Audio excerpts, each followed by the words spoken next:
এইভাবে হতে থাকে ক্রমাগত, কেউ মারে কেউ মার খায়। পশ্চিমবঙ্গ ও ত্রিপুরায় হামলা পাল্টা হামলার ঘন ঘটায় শঙ্খ ঘোষের এই শব্দগুলোই যেন অক্ষরে অক্ষরে মিলে যাচ্ছে।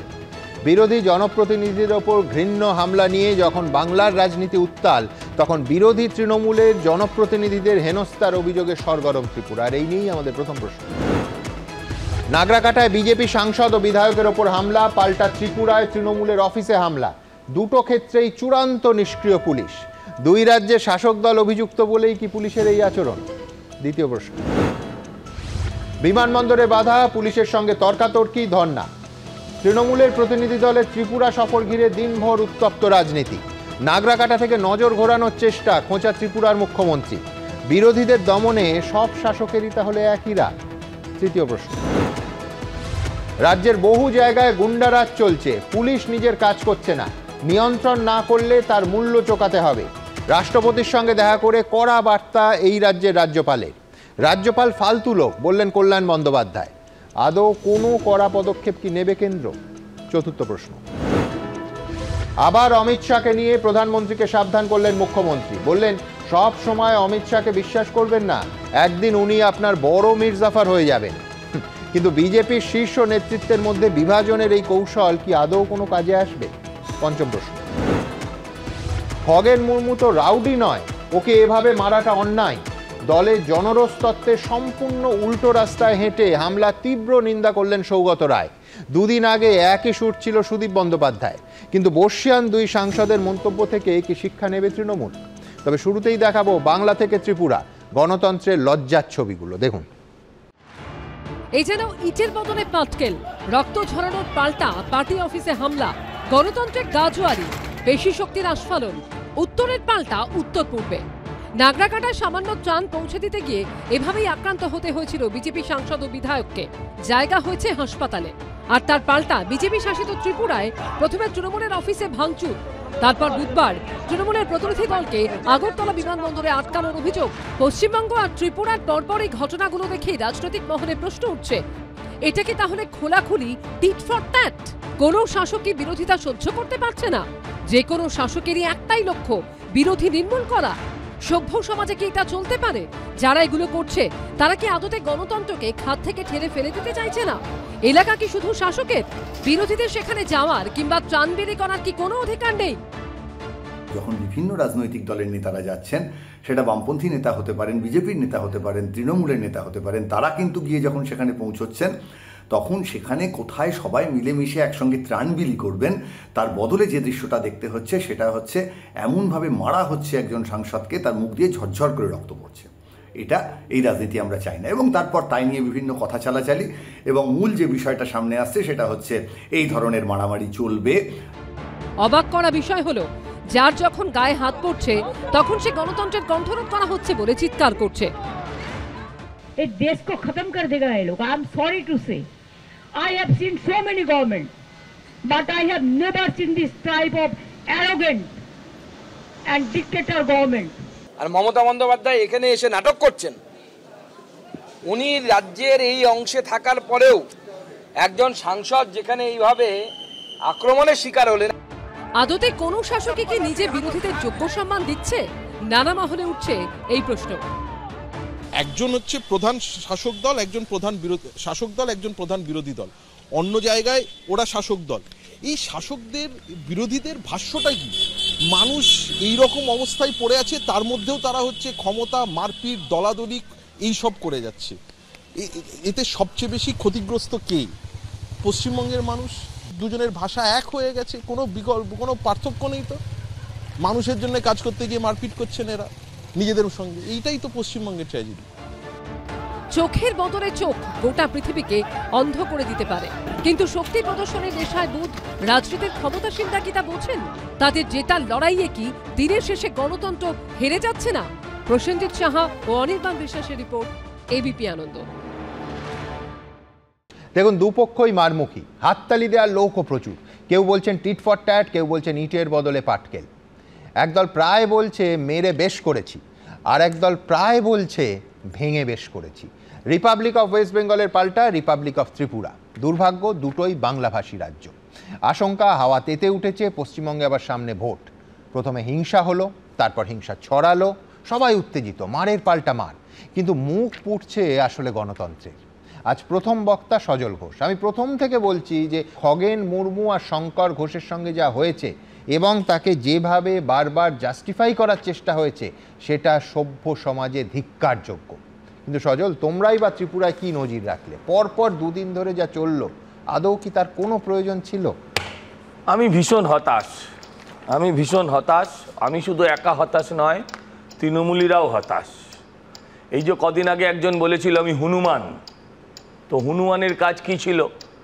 লঙ্কায় আগুন জ্বালানো। তো এখান থেকে তো আর লঙ্কা যেতে পারবে না, তো ত্রিপুরায় গেছিল, কিন্তু ওখানে ফায়ার সার্ভিস এত ভালো ছিল যে বেচারিরা আগুন জ্বালাতে পারলো না। ওদের কয়েকজনের মধ্যে একজন মেডিক্লেমে, আমি শুনলাম যে মেডিক্লেমে অ্যামাউন্টটা বাড়িয়ে নিয়েছে। ওরা তো গেছিল যে ওখানে মার খাবে, নাটক হবে, হ্যাঁ লালচ, মানে ত্রিপুরায় গেলে মার খেতে হয়। হলো না। মার যদি খাবে বলে গেছিল, কিন্তু খেলো না, কারণ ওখানে একটা সরকার আছে। আমার বক্তব্য হচ্ছে যে ওখানে কি হয়েছে আপনি আমায় বলুন তো। কিচ্ছু হয়নি ওখানে। বিরোধী দলের পার্টি অফিস ভাঙচুর হয়েছে, আমার সময় একজন পুলিশ দেখা যাচ্ছে দাঁড়িয়ে আছে। না, একজন পুলিশ আবার আটকানোর চেষ্টা করছে, এটাও দেখেছেন আপনারা। আমার বক্তব্য হচ্ছে আপনি আমাকে বলুন কি ভাঙচুর হয়েছে। প্রথমত হচ্ছে কটা টব উল্টানো ছাড়া আর কিচ্ছু দেখাতে পারবেন না। যারা বিরোধী এটা বলছো তো তোমরা এই রাজ্যে বিরোধী দল। আজকে তোমাদের পার্টি অফিস জেলায় জেলায় যখন ভাঙচুর হয় সব থেকে বেশি প্রতিবাদ করে সংবাদ মাধ্যম, এবং ন্যায্য কারণেই করে। আপনারা প্রতিবাদটা করুন, এইভাবে প্রতিবাদ করুন। কুণাল ঘোষের একটা সিটি স্ক্যান করুন মুখের, আর আমাদের খগেন বাবুর একটা সিটি স্ক্যান, দুটো পাশাপাশি রাখুন, রেখে করুন, আমার কোনো আপত্তি নেই। তুমি বলছো তৃণমূলের প্রতিনিধি দলেরও মেরে ওইভাবে রক্তাক্ত করা উচিত ছিল, তাই তো দাঁড়াচ্ছে। আপনি কোন ভাষাটা ভালোবাসবেন?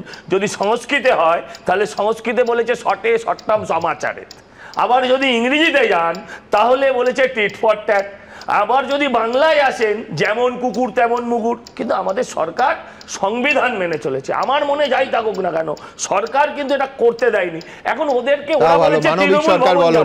ওরা বলেছে তৃণমূল ভবন যাব, ওই প্রিপেড ট্যাক্সি, ওখানে তৃণমূল ভবন কিছু নেই, তারা কোথা থেকে নিয়ে যাবে? তারা ট্যাক্সি নেয়নি, তো তার দায় কি সরকার নেবে? আমি আপনাকে একটা কথা বলি, বলছে ওরা বিরোধী, আপনি বলছেন ওদের বিরোধী না, ওরা আমাদের বিরোধী নয় ত্রিপুরায়। ওরা বিরোধী হলে ওরা নোটার বিরোধী, ওরা কখনোই ভারতীয় জনতা পার্টির বিরোধী। যদি ওখানে কেউ থাকে সেটাকে মানতে হবে সিপিএম বলে। একজন নির্দল প্রার্থীও যদি হয়, তার অফিস, তার কার্যালয়, তার বাড়ি ছবিতে দেখা যাচ্ছে। ভাই আবার আরেকবার দেখান, ভেঙেছে দেখান, টপগুলো উল্টানো ছাড়া কিছু দেখান, ভাঙছে দেখা যাচ্ছে পরিষ্কার। যেটা লাঠি ভাবছেন, দেখবেন আমার দুর্গা পুজোয় পুলিশ ওরাও কিছু রবারের দিয়ে পুলিশ হিট করছিল, যদি লাঠি দিয়ে ভাঙতো তাহলে কাঁচের সাইনবোর্ড তো ভেঙে যেত, দরজা তো ভেঙে যেত। ব্যাপারটা তা নয়, ব্যাপারটা কারা করেছে খুঁজে দেখতে হবে পরে। আমি আপনাকে কতগুলো জিনিস বলি, দেখুন, যে একটা জিনিস তো মানতে হবে, যে পুজোর যে আচার সেটা করতে হবে। এরা যেটা করতে গেছিল সেটা ওখানে আমাদের সরকার করতে দেয়নি।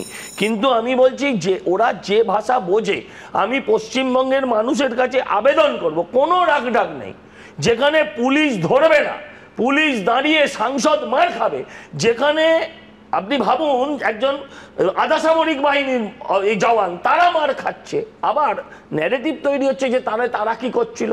মুশকিল হচ্ছে তারা যদি গুলি চালাতো তাহলে শীতলকুচির নাচ শুরু হয়ে যেত।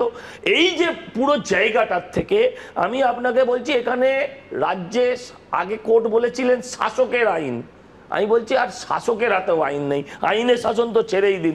আমি আরেকটা কন্ডেম করে যাই, হয়তো তারা অপ্রাসঙ্গিক, হ্যাঁ, যে আমি আরেকজনকে দেখলাম, মোহাম্মদ সেলিম, তিনি কিন্তু বিরোধিতা করলেন না যে এই মারাটা অন্যায়, তিনি বললেন নন আরএসএস, আরএসএস নন আরএসএস কে মেরেছে।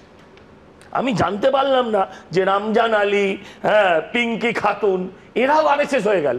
উনি তো একটা পার্টিকুলার এজেন্ডা এসেছিলেন, উনি রমজান আলীর, পিঙ্কি খাতুনদের আরএসএস হওয়া থেকেও আটকাতে পারলেন না। মোহাম্মদ সেলিমের জবাব নিঃসন্দেহে সায়নদীপ দেবে, কিন্তু আমি সজলকে আরেকবার, এতবার বলল যে কি হয়েছে ছবিটা দেখান, আমি ছবিটা দেখাচ্ছি এবং সজলকে কল্পনা করার চেষ্টা করতে বলবো যে সজল যে পুজোর সঙ্গে যুক্ত আছে, না না না না যে পুজোর সঙ্গে যুক্ত আছে সেই পুজোয় যদি একটা টবও ভাঙতো, সজল জেনে রাখুক যে এবিপি আনন্দে সেই জিনিস কারা ঘটিয়েছে এবং তার তীব্র প্রতিবাদ হতো। ঠিক যেরকম এই যে লাঠির ঘাগুলো, এগুলো কি?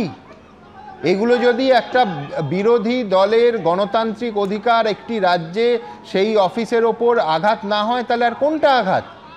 এবং আমি একেবারেই সজলের মতো পাশাপাশি খগেন মুর্মু রাখবো না। তার কারণ হচ্ছে গণতন্ত্রের কুৎসিততম ছবি সাধারণ মানুষ এবং জনপ্রতিনিধিরা যখন রক্তাক্ত হয় তার নিন্দা, তীব্র নিন্দা এবং গ্রেফতারের দাবি। ওই দুজন গ্রেফতার করলে আমরা হ্যাঁ আমরা ছাড়বো না, বারবার সেই কথা আমি ফিরে আসবো। কিন্তু এইটা যদি গণতন্ত্রের খুব উজ্জ্বল এবং গর্বের ছবি হয় সজল, আমি বলছি ঈশ্বর পশ্চিমবঙ্গকে রক্ষা করুন। গর্বের ছবি নয়, এটা বদলার ছবি। যদি বলতে চান বলতে পারেন। আপনি বললেন পুলিশ নিষ্ক্রিয় ছিল, দেখুন পুলিশ বদলাপুর করে দাও। না না, কি করবেন আপনি? আপনি বলুন, যদি আজকে প্রতিনিয়ত যদি আমাদের ওপর হামলা হয়, আপনার কি বাঁচার অধিকার নেই? আমার কি বাঁচার অধিকার নেই? আমাকে আমার নিরাপত্তা কর্মী বাঁচাতে পারবে না, তাকে ত্রিপুরায় একটা অফিস ভেঙে আমি বাঁচতে পারবো, সেটা অন্য কথা। সেইটাই তো কথা। আমার প্রশ্নটা সেইখানে, বাঁচার অধিকার তো আছেই। দাদা একটু শুনুন, সেই জন্যই আমি তোমার সঙ্গে আর নেতানেত্রীকে জ্বালানো এক নয়, কুশপুত্তলিকা জ্বালানো, এটা কুশপুত্তলিকা টাইপের ধরতে পারে।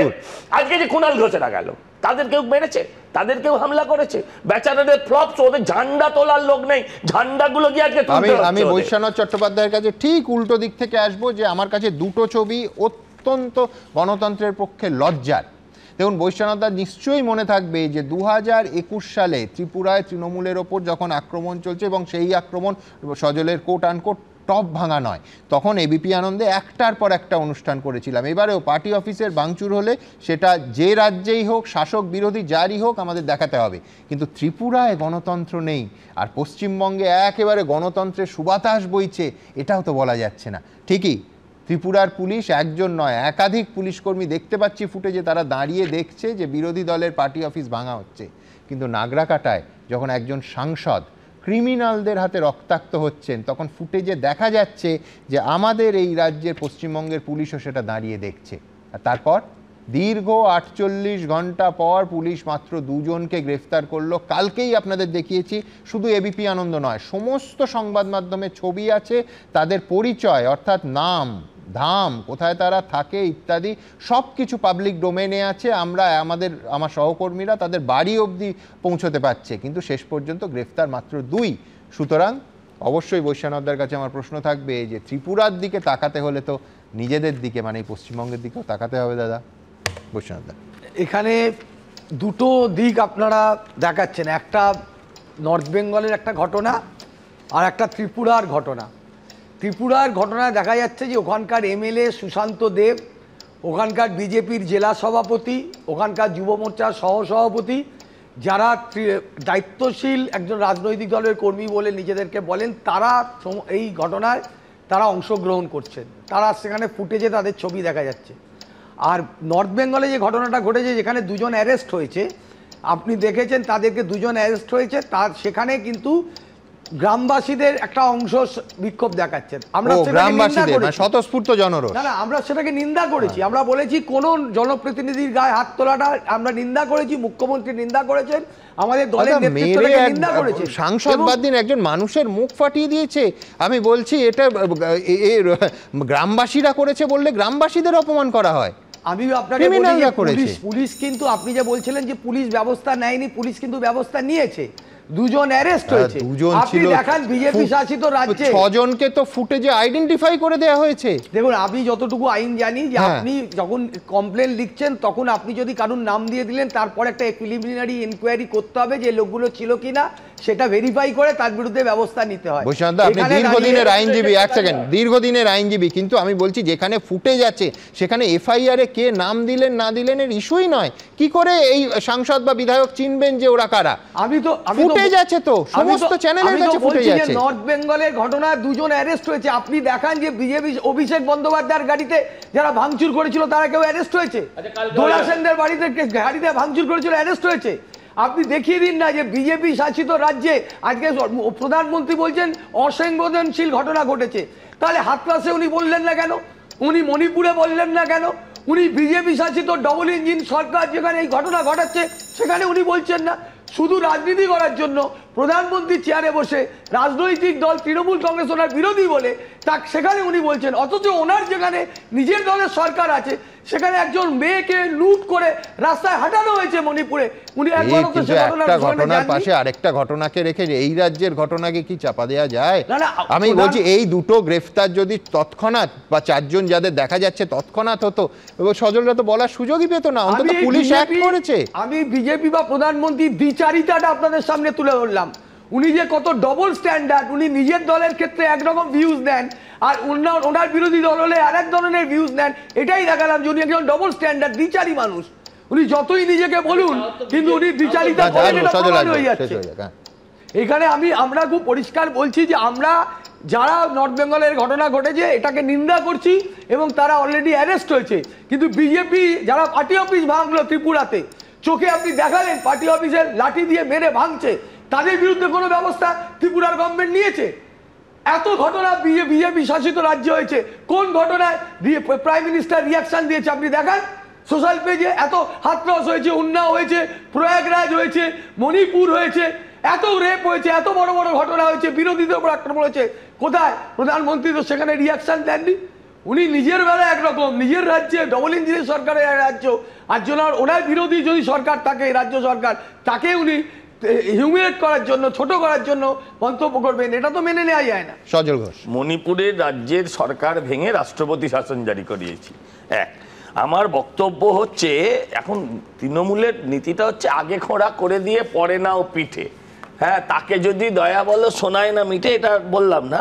আমি বলছি যে উনি বললেন বিভিন্ন কথা বলেছেন, তুমি এই ইঙ্গিত দিলে মুখ্যমন্ত্রী দেখতে গেছেন, ওটাই বলছি যে উনি এই যে বললেন না যে আপনারা দুজনকে ধরেছে, আরে কোন দুজনকে ধরেছে আগে সেটা জানতে হবে। 1, কি ধারায় যুক্ত করেছে সেটা জানতে হবে। 2, 3, আমাকে দেখতে হবে কাল সকালে বসে বেল পেয়ে এবিপি আনন্দ এবার বাইক দেয় কিনা, এগুলো দেখতে হবে। না, প্লাস এখনো দেখতে হবে যে এফআইআর নেম শুধু নয়, যে ফুটেজে যাদের দেখা যাচ্ছে যে 8 জনের নামে এফআইআর, তাদের এই দুজন তাদেরই অন্যতম কিনা কেউ দেখতে হবে। হ্যাঁ, বলছি যে উনি কেন রিয়াকশন দিয়ে মানে টুইট করেছেন কেন? আমি বলছি যে আপনি কেন দলের প্রধান হলেন না? আপনি কেন মমতার জায়গায় গেলেন না? আপনি তো অনেক কথা বললেন, মমতা বন্দ্যোপাধ্যায় তো সে কথাগুলো টুইটে রিয়াকশনে বলেননি। হাতরস, উন্নাও, আপনি এটা বলতে পারতেন তাকে। আমি বলছি শুনুন, ডবল স্ট্যান্ডার্ডের কথা বলেছেন সজল, এটাও খুব মারাত্মক। আমি বলছি কোনো খারাপ ঘটনা হলে আমি যদি সমস্ত খারাপ ঘটনার তালিকা দিই যে এর থেকে এটা একটু ভালো, আচ্ছা ওটা একটু খারাপ, ওটা 200% খারাপ, তাহলে ঘটনা তো থামবে না, কাউকে একটা দাঁড়ি টানতে হবে। না, সেটা তোমাকেও বোঝাচ্ছি, দুজনকেই বললাম, দুজনকে যে আমি বলছি যে এই চোখের বদলে চোখ, এটা কিন্তু বাড়তে থাকে। আর 6 মাস পরে এই রাজ্যের ভোট সেই হতা হয়। এটা তাহলে আপনাদের বক্তব্য, আর ভালো না যে খুনের বদলে খুন, এটা রাজনীতির বক্তব্য। এটা আপনি দিনের পর দিন মেরে যাবেন, আপনি দিনের পর দিন মেরে যাবে, মানুষ প্রতিরোধ করবে না। এটা বিশ্বাস করি, তাহলে বলুন যে আপনারা প্রতিহিংসায় বিশ্বাস করুন। আরে আমরা তো বদল নয় বদলা চাই, আমরা স্লোগান দিয়েছিলাম। আমরা বদলা চাই না বদল চাই, আমরাই বলেছিলাম। ওই তো খগেন মুর্মুর ছবি, কোথায় বদলা নয় বদল চাই, খগেন মুর্মুর ছবি তৃণমূলের লোক করেছে, আপনি দেখাতে পারবেন? রামজান আলী কে? এখানে তো আপনার বিপ্লব নয়, বিপ্লব দেব, সুশান্ত দেব, এরা কারা? আপনি কে? একদম আমি শুধু ভাবছিলাম যে ভাবুন, গৌতম বুদ্ধের যদি রাজনৈতিক দল থাকতো, তাদের কোনো প্রতিনিধিকে এখানে ডাকলে সেই ছবিটা ঠিক কীরকম হতে পারতো। মানে একদিকে হিংসা এবং অহিংসা, এবং মধ্যিখানে পশ্চিমবঙ্গে 6 মাসের মধ্যে ভোট, এবং with a very serious note আমাদের আশঙ্কা যে এই যে উত্তাপটা ছড়াচ্ছে, এতে আরও রক্তপাতের ঘটনা ঘটবে না তো? আরও কোনো মায়ের কোল খালি হবে না তো? আমি এইখান থেকে আজকে ত্রিপুরা সফর, এই যে তৃণমূলের প্রতিনিধি দল, তাদের একটার পর একটা ঘটনা, দফায় দফায় ঠিক কী ঘটলো, তাদের কি বক্তব্য, পাল্টা ত্রিপুরা সরকারের, ত্রিপুরার মুখ্যমন্ত্রী বা কী বক্তব্য, পাশাপাশি রাখবো।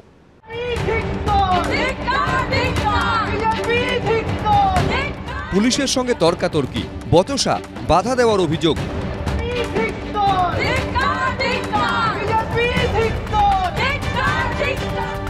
বিমানবন্দরেই ধর্ণা। তৃণমূলের প্রতিনিধি দলের ত্রিপুরা সফর ঘিরে বুধবার চরম নাটকীয় পরিস্থিতি তৈরি হলো। त्रिपुरा में आप देखा जो चल रहा है, हम देखते हैं कितना उसका ऑडासिटी है। তৃণমূলই নেই ওখানে, পার্টি অফিস কোথা থেকে থাকবে? তৃণমূল, সর্বভারতীয় তৃণমূল হচ্ছে সোনার পাথর পার্টি। নাগরাকাটায় বিজেপি নেতাদের ওপর হামলার প্রতিবাদে মঙ্গলবার আগরতলায় ধিক্কার মিছিল করে বিজেপি। সেই মিছিল থেকে ভাঙচুর চালানো হয় তৃণমূলের রাজ্য দফতরে। এই ঘটনার প্রেক্ষিতে বুধবার ত্রিপুরায় পৌঁছয় তৃণমূলের 6 সদস্যের প্রতিনিধি দল। প্রায় 1 ঘন্টা অতিক্রান্ত হয়ে চলেছে, এখনো পর্যন্ত তৃণমূলের প্রতিনিধি দল কিন্তু ধর্নায় বসে আছেন। কেন্দ্রীয় বাহিনী, রাজ্য পুলিশের নিরাপত্তা বাহিনী, আধা সামরিক বাহিনী, ওদের যে এসকর্ট সেটা কিন্তু সারিবদ্ধভাবে আগরতলা বিমানবন্দরের সামনে সাজিয়ে রাখা হয়েছে। কুণাল ঘোষরা বিমানবন্দরে পৌঁছতেই শুরু হয় উত্তেজনা। অভিযোগ, ঘটনাস্থলে যাওয়ার জন্য তৃণমূলের তরফে যে গাড়ির ব্যবস্থা করা হয়েছিল, হুমকি দিয়ে সেই গাড়িগুলিকে ফেরত পাঠিয়ে দেওয়া হয়। একটি মাত্র গাড়ি বিমানবন্দরে পৌঁছতে পারে। সামনে ট্যাক্সিগুলো ওখানে ভয় দেখাচ্ছেন, মানলাম। প্রিপেড ট্যাক্সি যেটা এয়ারপোর্টে, সেটা তো সকলের সমান অধিকার। সেটা টাকা নেওয়ার পরেও আপনারা নিতে দেবেন না, এটা কি করে হবে? আমি পুলিশকে বলেছি, তাহলে প্রিপেড ট্যাক্সিটা নিতে দিন। We thought organizer will provide them vehicle, but that is a mere failure of the organization. They could manage only one vehicle, so that was the cause of this. And regarding security, we have full-proof security. There is no problem with that. এরপর বিমানবন্দরে মেঝেতেই বসে পড়েন তৃণমূলের মন্ত্রী, সাংসদরা। ত্রিপুরা পুলিশকে 10 মিনিটে deadline বেঁধে দেয় তৃণমূল নেতৃত্ব। এরপর 2:30 নাগাদ 2টি গাড়ির ব্যবস্থা করা হয় পুলিশের তরফে। দলের রাজ্য সদর দফতরে পৌঁছয় তৃণমূলের প্রতিনিধি দল। पहले बता दिया कि तुम लोग पैदल में जाना शुरू करो, तो लोग पैदल में जाना शुरू किया। अगर वो भी नहीं करने देगा, जाने देगा, तो मैं खुद जाऊंगी। और लोकतंत्र का बात करते हैं, अभिषेक का गाड़ी भी पहले तोड़ा था। পাল্টা তৃণমূলকে খোঁচা দিয়েছে বিজেপি। इनका जो है ही नहीं है कुछ, लोग ही नहीं, खाली साइन बोर्ड और कुछ नहीं है, लोग ही नहीं है इन लोगों का। যদি আমরা এতটাই নগণ্য হই, যদি আমাদের থাকা না থাকাতে ত্রিপুরা বিজেপি সরকারের কোনো সমস্যা না হয়, তাহলে তৃণমূলের পার্টি অফিস কেন ভাঙা হলো? এরই মধ্যে আগরতলায় দলীয় পার্টি অফিসে হামলার ঘটনায় কয়েকজনকে চিহ্নিত করেছে তৃণমূল। এই ছবি প্রকাশ করে তাদের দাবি, বিশালগড়ের বিজেপি বিধায়ক সুশান্ত দেব, ত্রিপুরা বিজেপির সদর জেলার সভাপতি অসীম ভট্টাচার্য, ত্রিপুরার বিজেপির যুব মোর্চার সহ সভাপতি ভিকি প্রসাদ ভাঙচুরের ঘটনায় জড়িত। আমরা এখানে ভাঙচুর করিনি বা ভাঙা হয়নি, সেখানে প্রটেস্ট হয়েছে, ফ্ল্যাগগুলি ফেলে দিয়েছে। আমরা স্পেসিফিক বলছি আমরা যা করেছি। আমরা সেখানে গেছি, আমাদের গণতান্ত্রিক প্রক্রিয়ায় যে সমস্ত যা যতদূর করার সেটা আমরা করেছি। আমাদের ক্ষোভ প্রদর্শন করেছি। ভাঙচুর হয়নি, সেখানে ফ্ল্যাগ ফেস্টুনগুলি ছিঁড়ে দেওয়া হয়েছে, উপড়ে ফেলে দেওয়া হয়েছে। একদিকে রক্তারক্তি, অন্যদিকে ভাঙচুর, এই ঘিরেই রাজনীতি। প্রসেনজিৎ সাহা, সমীরণ পাল, উজ্জ্বল মুখোপাধ্যায়, এবিপি আনন্দ। দেখুন, প্রশ্ন হতে পারে যে ত্রিপুরার গণতন্ত্রের সঙ্গে পশ্চিমবঙ্গের গণতন্ত্রের ফারাক ঠিক কতটা। বিরোধী দল হিসেবে দুরাজ্যেই যে বামেরা আছে, তাদের প্রতিনিধি কি মনে করেন? অবশ্য তারা যখন দুরাজ্যেই একই সঙ্গে ক্ষমতায় ছিলেন, তখন বিরোধীদের কিভাবে কত সম্মান দিয়েছেন তার ভুরি ভুরি ছবি আমাদের আর্কাইভে আছে, গতকালও দেখিয়েছি। কিন্তু এটাও বলতে হবে, তারপরেও একটা সময় ত্রিপুরার পরের পর সিপিএমের পার্টি অফিসে আগুন লাগিয়ে পুড়িয়ে ফেলানো হয়েছে, এবং ওই একই জনরোষের তত্ত্বের অজুহাত দিয়ে। আবার এ রাজ্যেও বিরোধীদের সভা করতে গিয়ে বাধা পেয়ে নিয়মিত কলকাতা হাইকোর্টের কড়া নাড়তে হয়। সব মিলিয়ে পশ্চিমবঙ্গ না ত্রিপুরা, কোন রাজ্যকে গণতন্ত্রের দিক থেকে সায়নদীপ এগিয়ে রাখবে, দেখা যাক। গণতন্ত্রের দিক থেকে কাকে এগিয়ে রাখবো বলা মুশকিল, কিন্তু সজল বৈশ্যানর মানে তৃণমূল এবং বিজেপি দুটোই সমান জায়গায় আছে, এটা বোঝা যাচ্ছে। কারণ দুজনের আলোচনায় উত্তরবঙ্গে কিছু আদৌ হয়েছে, 36 জন মানুষ মরে গেছে, বাড়িঘর সব ভেসে চলে গেছে, এইসব কিছু বোঝা যাচ্ছে না। রাজায় রাজায় যুদ্ধ হয়, উলু খাগড়ার প্রাণ যায়। আপনাদের চ্যানেলের একটা অনুষ্ঠানে আমি বলেছিলাম যে এই উত্তরবঙ্গের ঘটনার পর পাহাড় কাঁদছে, উত্তরবঙ্গ ভাসছে, আর মমতা হাসছে। আজকে বলছি মমতা এবং মোদি দুজনেই হাসছে। সাধারণ মানুষ ত্রাণ পাচ্ছে না, ত্রাণের জন্য মানুষ আর্তনাদ করছে। প্রশাসনের কার্য তো দেখা নেই। বন্য পশুর আক্রমণে 2 জন মানুষ মারা গেল, ঘরবাড়ি ভেঙে গেছে। আর তৃণমূল বিজেপি ত্রিপুরা পশ্চিমবাংলা তুতু ম্যায় চলছে। অবশ্যই বিরোধীদের কথা বলার স্পেস থাকা উচিত। বিরোধীরাও ত্রাণ দিতে যেতে পারে। আমাদের কর্মীরা সারাদিন ধরে ত্রাণ দিচ্ছে, মুখ্যমন্ত্রী সৌজন্য দেখাতে গেছেন, ভালো কথা। কালকে আপনাদের চ্যানেলে আপনার অনুষ্ঠানে দেখছিলাম ধীরেন লেটের কথা মুখ্যমন্ত্রী ভুলে গেছেন কিনা আমরা জানি না। প্রদীপ্তা আর কমল গায়নকে থেতলে খুন করে দেওয়া হয়েছিল, মুখ্যমন্ত্রী ভুলে গেছেন কিনা জানি না। মুখ্যমন্ত্রীর সামনেই বিধানসভার ভেতর গৌরাঙ্গ চ্যাটার্জি, দেবলীনা হেমব্রম 2 জন বিধায়ক ছিলেন, তাদেরকে ফেলে পেটানো হয়েছিল, হাসপাতালে ভর্তি করা হয়েছে। তখন মুখ্যমন্ত্রী সৌজন্য কোথায় ছিল? এখন আমি জানি না যে প্রধানমন্ত্রীর ভয় নাকি আরএসএস স্ক্রু টাইট দিয়ে দিয়েছে, তার জন্য খগেন মুর্মুর কাছে মুখ্যমন্ত্রী দৌড়েছেন, সেটা সজল বৈশ্বনাথ ভালো করে বলতে পারবে। পার্টি অফিস ভাঙা আমরা নিন্দা করি, কিন্তু পাশাপাশি সজল যেটা বললো এই আরএসএস নন আরএসএস এই নিশ্চয়ই আসবো। তার আগে একটু বলে নিন যে এই যে বৈশ্বনাথ বাবুদের এখন আলো করে রয়েছে ঋতব্রত ব্যানার্জি রাজ্যসভার সাংসদ, দিল্লিতে একটা এজেন্ট প্রভোকেটরের কাজ করেছিল। 1300 পার্টি অফিস একদিনে তৃণমূল গোটা পশ্চিমবাংলায় বামপন্থীদের পার্টি অফিস ভেঙে দিয়েছিল, জ্বালিয়ে দিয়েছিল। আর ওই যে বলছিল যে আরএসএস অআরএসএস, শুধু আরএসএস অআরএসএস কেন, তৃণমূল থেকে বিজেপি, বিজেপি থেকে তৃণমূল, ইদার কামাল উদার, সবই তো বলেছে সেলিমদা। কোথায় শুভেন্দু অধিকারী কোনোদিন গায়ে হাত পড়ে না তো। আমি জানি না সজল ঘোষ কোনোদিন টার্গেট হবেন কিনা, সেটা ওদের নিজেদের ব্যাপার, আমি বলতে পারবো না। ত্রিপুরায় কি করতে গেছে তৃণমূল? এখানে তো বরঞ্চ উত্তরবঙ্গে গিয়ে যেতে পারতো। আমার ত্রিপুরায় ওখানে কি আছে? ওখানে সাইনবোর্ড আছে এবং বিজেপি মাঝে মাঝে ত্রিপুরায় তৃণমূলকে ভোটের সময় ভাড়া দেয়, যাতে কোনো ব্যক্তি বা দল অন্য রাজ্যে যেতেই পারে। হ্যাঁ, যেতে পারে, নিশ্চয়ই যেতে পারে। যেমন কুন্তল ঘোষ গেছিল এই চাকরি চুরির জন্য, সে ত্রিপুরার প্রচারের জন্য গিয়েছিল, তারপর আবার সিবিআই তাকে জামিন দিয়ে দিয়েছে। রাজীব ব্যানার্জি গেছিল, যে বিজেপিতে গেছিল, আবার তৃণমূলে গেছে, এরা ত্রিপুরায় গেছে। পুলিশের কথা এখানে এসছে, পুলিশ কি করছে? পুলিশ কি করবে? আগে মুখ্যমন্ত্রী গুন্ডা কন্ট্রোল করতেন, এখন গুন্ডারা পুলিশ আর মুখ্যমন্ত্রীকে কন্ট্রোল করেন। তার পরিণতি এই জায়গায় পৌঁছেছে। আমার কথা হলো যে আসল যে বিষয়টা নিয়ে আলোচনা, এই যে দুজন গ্রেফতার, এটাও কার্যত আইবাস। ওই তো আপনাদের চ্যানেলেই দেখছিলাম যে এফআইআর এ এদের নাম আছে কিনা তাও জানা যাচ্ছে না। তারপর কাদেরকে বলির পাঠা বানিয়ে, যেমন সঞ্জয় রায়কে বলির পাঠা বানিয়ে ওভার তদন্ত আড়াল করে দেওয়া হয়েছিল। তামান্না খাতুনের যাদের চার্জশিটে নাম আছে তাদের কাউকে অ্যারেস্ট করা হয়নি। এরকম কয়েকটাকে বলির পাঠা বানিয়ে গোটাটা আইওয়াস কিনা সেটা ভালো করে ওরা বলতে পারবে, আমি ঠিক বলতে পারবো না।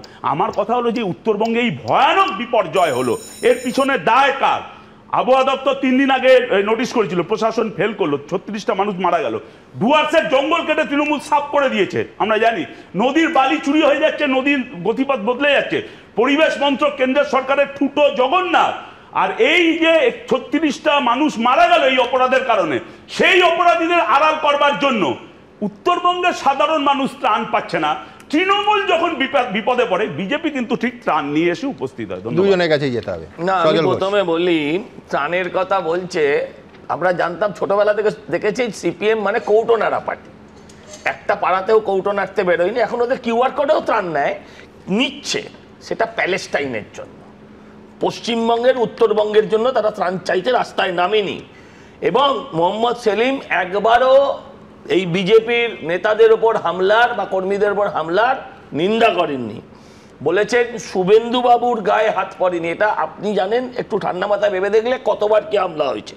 আমি বলছি সেলিম বিমানকে কখনো পুলিশ কখনো হ্যারাস করেনি, কখনো তৃণমূল ছুঁয়ে দেখেনি, সেটার উত্তর দেবেন। আর আমি বলছি যে বলির পাঁটা, এই বিমান বসুর মাথায় ঢিল পড়ে একাধিকবার উত্তর কলকাতা 2 নম্বর ওয়ার্ডে আক্রান্ত হয়েছিল।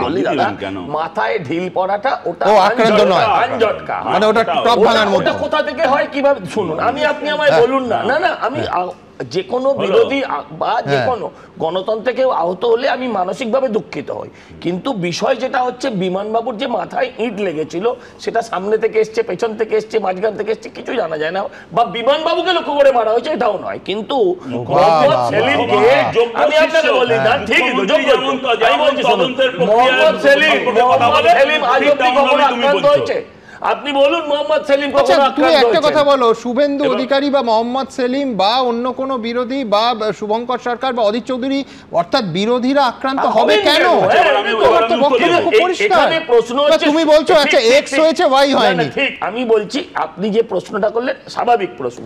এরপরে আপনাকে একটা প্রশ্ন করি, শুধু বিজেপি আক্রান্ত হবে? আরে এবার আমাদের উত্তরটা শুধু বিজেপি আক্রান্ত হবে মুশকিল। এবার উত্তরটা আচ্ছা, এটা এবার বলছেন তো কাছে কি আপনারা বেঁচে বেছে বেছে বিজেপি পেটা, বেছে বেছে বিজেপি পেটা।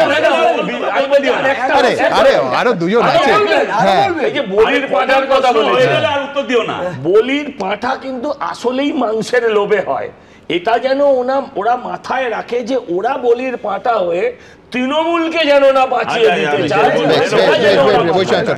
মানে আমি এটাই দেখলাম যে সিপিএম এর মুখে গণতন্ত্রের কথা শুনলে না সত্যি হাসি পায়। মমতা ব্যানার্জিকে হাজরা মোড়ে সিপিএম এর লোকেরা লালু আলমরা মেরে মাথা চৌচির করে দিয়েছে। আবার লালু আলম, আপনি গার্ডেন নিচে গুলি চালিয়েছিল। গার্ডেন নিচে আরে কথা চিৎকার করছো, তুমি অস্বীকার করতে পারো? মমতা ব্যানার্জি গার্ডেন নিচে গুলি চালিয়েছিল। গার্ডেন নিচে দুজনেই ঠিক কথা বলছেন, কিন্তু মুশকিল হচ্ছে রক্তপাত থেকে ওই লাল রঙের তরলটা থেকে কেউ শিক্ষা নেন না। প্রত্যেকবার একটা নির্বাচন তার প্রচার থেকে শুরু হয়, তার প্রচারের কয়েক মাস আগে, এবার দেখছি 6 মাস আগে থেকে সেই লাল রক্তের তরলটা কার্যত রুল করছে একটা রাজ্যের শাসন ব্যবস্থা, একটা রাজ্যের ঘটনাবলী এবং দুর্ভাগ্যবশত একটা রাজ্যের রাজনীতি। উত্তরবঙ্গের নদীর বালিও চুরি করে না, শেষ করতে দাও। উত্তরবঙ্গের মুখ্যমন্ত্রী কোনদিন গেছিল? দেখতে গেছিল, মমতা ব্যানার্জি দেখতে গেল, খগেন তুমি একটা উদাহরণ দাও না। মমতা ব্যানার্জি বাড়িতে গেছিল, তোমরাই সব বলো না। আমি বলেছো ডুয়ার্সের জঙ্গল চুরি করিনি, নদীর বালি চুরি করিনি, তাই এলাকার মানুষের পাশে পৌঁছতে হয়, সেটা সিপিএম আছে।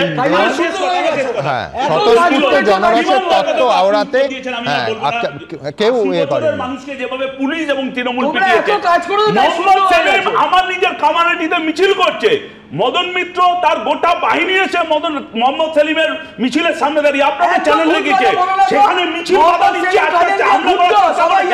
আরো এখন শেখানোর চেষ্টা করছে কে কোথায় আক্রান্ত হচ্ছে। আমি বলছি এই তালিকা দীর্ঘ, এই তালিকা দুর্ভাগ্যবশত, কিন্তু আমাকে এটাও মনে করিয়ে দিতে হবে সুচপুরে কি হয়েছিল, নানুরে কি হয়েছিল, কেশপুরে দিনের পর দিন কি হয়েছিল, আনন্দমার্গীদের কি হয়েছিল। না না না না, কোনো সিবিআই তদন্ত না, মানুষের লাশগুলো তো মানুষের লাশ, সে তো বটে। সেটা কোন আমলে হয়েছিল? আজকে এই আমলে একটা নানুর হলে তৃণমূল সরকারকে তোমরা ছেড়ে মানে আমি বলছি ছেড়ে দেওয়া উচিত নয়, কিন্তু ঘটনা এবং মানুষের মৃত্যুটা মানুষের মৃত্যু। আমি বলছি সিবিআই ব্যর্থ না সিবিআই সফল, তার উপরে মানুষের মৃত্যু, আবার বলছি মানুষের মৃত্যু ডিপেন্ড করে না। এইখান থেকে অবশেষে 48 ঘন্টার মধ্যে 48 ঘন্টা অতিক্রান্ত হওয়ার পর যে দুজনকে গ্রেফতার করা হয়েছে সে বিষয়ে কিছু আপডেট তো নিতেই হবে। দেখুন, জনগণের রোষ বলে এদেরকে পিটিয়ে মেরে ফেলা, এইরকম একটা পরিকল্পনা ছকা হয়েছে। সোমবার মুখ্যমন্ত্রী যেদিন উত্তরবঙ্গে, সেদিনই ধস বিধ্বস্ত নাগরাকাটা পরিদর্শনে গিয়ে এইভাবে রক্তাক্ত হন মালদা উত্তরের বিজেপি সাংসদ খগেন মুর্মু, আক্রান্ত হন শিলিগুড়ির বিজেপি বিধায়ক শঙ্কর ঘোষও। এই ভয়াবহ ছবি সামনে আসার একদিন পরও কেউ গ্রেপ্তার না হওয়ায় বড়সড় প্রশ্নের মুখে পড়ে পুলিশের ভূমিকা। এই আবহে অবশেষে হামলার দুদিন পর দুজনকে গ্রেপ্তার করল পুলিশ। ধৃত দুজনের মধ্যে একজনের নাম একরামুল হক, যিনি নাগরাকাটা ব্লকের শুল্কাপাড়া অঞ্চলের তৃণমূল নেতা। সোমবারই বিজেপি সাংসদ মনোজ টিগ্গার নেতৃত্বে নাগরাকাটা থানায় 8 জনের বিরুদ্ধে অভিযোগ জানানো হয়। অভিযোগপত্রের প্রথম নাম মাসুম আক্তারের, বাড়ি নাগরাকাটার খয়ের বাড়ি গাজীপুর এলাকায়। তৃণমূলের স্থানীয় নেতা, পঞ্চায়েতের প্রাক্তন সদস্য। বুধবার তার বাড়ি গিয়ে দেখা যায় খোঁজ নেই তার। ওই যে ওরা কেস দিচ্ছে, ওই বিজেপির ঘর, এখানে এবারে মারপিট হয়েছে, ও তো ছিল না এখানে, তাতে ওদের নামে কেস দিচ্ছে। তো বিজেপির ঘর, ও আরো 1 নম্বরে আসামি বলো, তো ও তো ছিল না, কিভাবে হলো? তৃণমূল করে বাদে ওকে ফাঁসাইছে। ও তৃণমূল বছর ধরে পার্টি করছে, 20-25 বছর থেকে।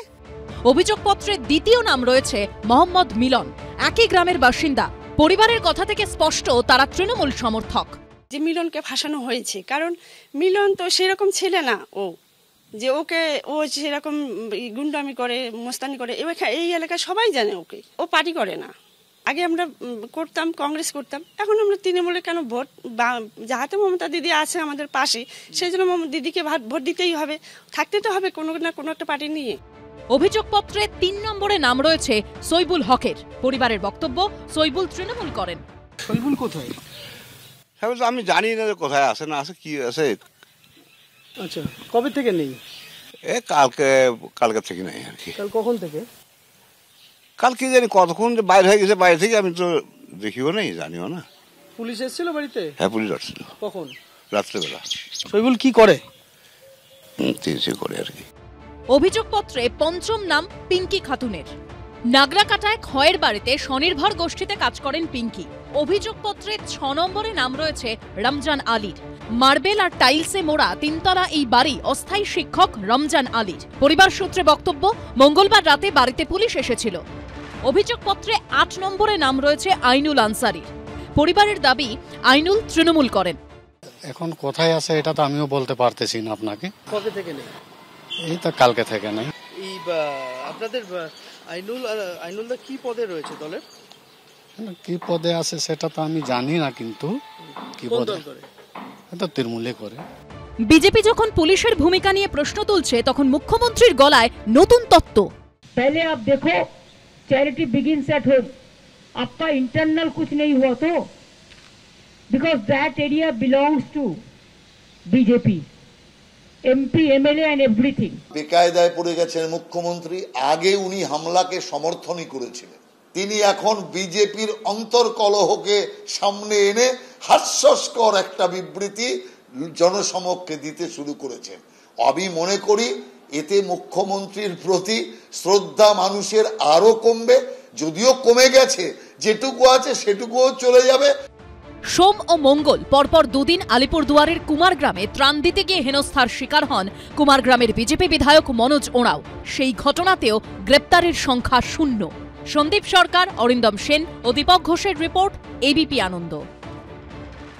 দেখুন, এই প্রতিবেদনের আগে 48 ঘন্টা বলেছিলাম, এখন হিসেব করে দেখছি 51 ঘন্টা পর গ্রেফতার। কিন্তু এরাই এফআইআর নেম কিনা, এরাই সেই ছবিটায় দেখানো ওই 4 জন ব্যক্তি কিনা, সেটাও আপনাদের একেবারে স্পষ্ট করে বলবো। কিন্তু তার আগে একেবারে সজলের যেটা লাইন, সেটা কিন্তু সজল ব্যক্তিগতভাবে বলল না, একেবারে স্পষ্ট এটাই বিজেপির অফিসিয়াল লাইন। তার কারণ সুকান্ত মজুমদার, কেন্দ্রীয় মন্ত্রী, তিনি স্পষ্ট করে বলেছেন যে বিজেপির মতো করেই ট্রিটমেন্ট হবে যদি পুলিশ ব্যবস্থা নেয়। পাশাপাশি অরূপ চক্রবর্তী, ঘটনাচক্রে অরূপ চক্রবর্তী আর কিছুক্ষণের মধ্যে এই অনুষ্ঠানে এসে যোগ দেবেন। অরূপ চক্রবর্তী বলেছেন আগুন নিয়ে খেলবেন না, এই ধরনের আগুন নিয়ে খেললে সে আগুনে নিজেদের হাতই পুড়বে। সুতরাং এই হুমকি আর পাল্টা হুমকির মধ্যিখানে রাজনীতি ঠিক কোন জায়গায়, কতটা সান্ধ্র জায়গায় আছে এখন এ রাজ্যে, এইবার দেখো।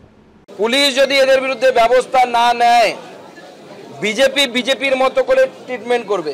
এই ধরনের আগুন নিয়ে খেলবেন না, এই ধরনের আগুন নিয়ে খেললে সেই আগুনে কিন্তু নিজেদের হাতই পুড়বে। নাগরাকাটার এই ভয়ঙ্কর ছবি, কিংবা ত্রিপুরার রাজধানী আগরতলার এই জঘন্য ছবি সামনে আসার পরও হুমকি হুঁশিয়ারি রাজনীতি থেকে সরে আসতে নারাজ তৃণমূল কিংবা বিজেপি।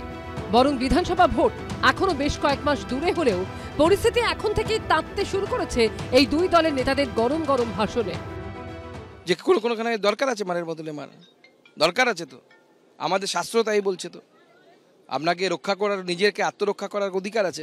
আমাদের একজন আদিবাসী নেতাকে মারলো, পুলিশ যদি অ্যারেস্ট না করে আমরা ছেড়ে দেবো? যারা এই অন্যায় করলো, তারা যে অন্যায় করেছে তাকে বোঝাতে হবে না? কি করবেন পুলিশ? আপনার সময় আসুক। কি করবেন? সময় আসুক না, পুলিশকে তো ধরে নিয়ে, আমরাই ধরে নিয়ে বেঁধে পুলিশের হাতে তুলে দেবো। কিন্তু এই যে বাঁধবেন এবং তুলে দেবেন, এই প্রক্রিয়াটা তো নিশ্চয়ই শান্তভাবে গান্ধীবাদী নীতি মেনে হবে না। আমরা শান্তিভাবেই করব, আমাদের কর্মীরা একটু আদর করবে, আর কি আছে। আমরা গান্ধীবাদে বিশ্বাস করি নিশ্চিতভাবে। আমরা এক গালে চর মারলে আরেক গাল বাড়িয়ে দিই, মহাত্মা গান্ধী শিখিয়েছেন। কিন্তু দুগালে চর পড়লে তখন গান্ধীবাদ শুধু নয়, নিশ্চয়ই সুভাষবাদকেও আঁকড়ে ধরতে হয়। এই ধরনের আগুন নিয়ে খেলবেন না, এই ধরনের আগুন নিয়ে খেললে সেই আগুনে কিন্তু নিজেদের হাতই পুড়বে। পশ্চিমবঙ্গের রাজনীতির রক্তাক্ত ইতিহাস আছে, যুগ বদলায় কিন্তু রক্ত ছড়া বন্ধ হয় না। কিন্তু তারপরও যদি এই ধরনের হুমকি হুঁশিয়ারি চলতে থাকে, তাহলে ভোট এগিয়ে এলে পরিস্থিতি কি আরো ভয়ঙ্কর হয়ে উঠবে না? উঁচুতলায় রাজনীতিবিদদের একঝাঁক নিরাপত্তা রক্ষী থাকে, কিন্তু নিচুতলায় এই হুমকি হুঁশিয়ারি নিচুতলায় পৌঁছানোর পর তো আরো বহু মারকোল খালি হতে পারে। নেতারা কি এই ভয়ঙ্কর সত্যটা বুঝেও না বোঝার মতো ভান করে থাকেন? উজ্জ্বল মুখোপাধ্যায় ও ঝিরম করঞ্জয় রিপোর্ট, এবিপি আনন্দ। দেখুন, আমার পরের বক্তা বিশ্বনাথ চক্রবর্তীর কাছে যাব। যে বিহারে একসময় আমরা 9-এর দশকে যারা সাংবাদিকতা শুরু করেছি, প্রাণ হাতে করে নির্বাচন কভার করতে যেতে হতো, সেই বিহারে এখন সম্পূর্ণ হিংসাবিহীন ভোট হয়। হনুমানের থাপ্পড়ের একটা ঘটনা হয়েছিল গত লোকসভায়, মানুষের থাপ্পড়ের কোনো ঘটনা ঘটেনি। সেই বিহারে 2 দফায় ভোট হবে, অথচ ভোটের 6 মাস আগে থেকে দুটো রাজ্য জুড়ে শুরু হয়ে গেল হিংসা পাল্টা হিংসা, হুমকি পাল্টা হুমকি। বিহার পাল্টালো, কিন্তু বাংলা কি পাল্টাবে না? এই বাংলা আমার কাছে পশ্চিমবাংলা, ত্রিপুরা হয়ে বাংলাদেশ, হিংসার ভূগোল কিন্তু বাঙালিদের মধ্যে বলা যায় যে ডিএনএর মধ্যে লুকিয়ে রয়েছে। এই হিংসা দিয়ে এখানে শাসন ব্যবস্থা ধরে রাখে, টিকিয়ে রাখে, আবার হিংসা দিয়েই পরিবর্তন আনার চেষ্টা করে। ফলে হিংসাটা এখানে একটা পার্মানেন্ট রাজনীতির অঙ্গ। দেখুন, হিংসার কিছু কৌশল পাল্টেছে। হিংসা একটা সময় বামেরা কৌশলগতভাবে ব্যবহার করত, কিন্তু আজকে আপনি যদি লক্ষ্য করেন তাহলে হিংসাটা কিন্তু কাঠামোগত রূপ নিয়েছে। আপনি নির্বাচনী হিংসা প্রতিদিন বলেন, কিন্তু প্রতিদিনই তো রাজনীতির প্রতিদিনের হিংসা আপনি দেখতে পারেন। Everyday violence in West Bengal politics, in Bengal politics আপনি দেখতে পারেন, প্রতিদিনের হিংসা আপনি দেখতে পাচ্ছেন। এবং আগে হিংসার সাথে আদর্শগত অবস্থান ছিল, নকশালরা যে আন্দোলন করে মানে তারা যে ঝাঁপিয়েছিল সেখানেও হিংসা ছিল, কিন্তু আদর্শগত বিষয়টা সামনে রাখতো। আর এখন এই আদর্শগত অবস্থার মোড়কটাকে সরিয়ে দিয়ে হিংসাটা কিন্তু পরিষ্কার কাঠামোগত কৌশলগত রূপ নিয়েছে। এবং এই জন্য লাইব্রেরি ইলেকশনেও হিংসা, সমবায় ইলেকশনে হিংসা, প্রত্যেক ক্ষেত্রে ডাক্তারবাবুদের নির্বাচনে ডাক্তারবাবুর থেকে পুলিশের সংখ্যা বেশি থাকে। বললাম যে আপনি আলাদা করে বিধানসভা লোকসভা নির্বাচন না বলে দৈনন্দিন জীবনে বাংলার বা বাঙালির জীবনে যেভাবে হিংসা ঢুকেছে, এবং এই হিংসার সাথে সরাসরি অর্থনীতির সম্পর্ক আছে, রাজনীতির শক্তির মানে সম্পর্ক আছে, মানে ক্ষমতা ধরে রাখার সম্পর্ক আছে, বা ক্ষমতা নতুন করে অর্জন করার সম্পর্ক আছে। সুমনদা, আমি পরিষ্কার করে বলতে চাই যে যেভাবে একজন সাংসদ এবং বিধায়ককে যারা মেরেছেন তারা যেমন গুন্ডা, তেমনিভাবে গণতান্ত্রিক প্রক্রিয়ায় একটা রাজনৈতিক দলের অফিস যারা ভেঙেছে তারাও গুন্ডা।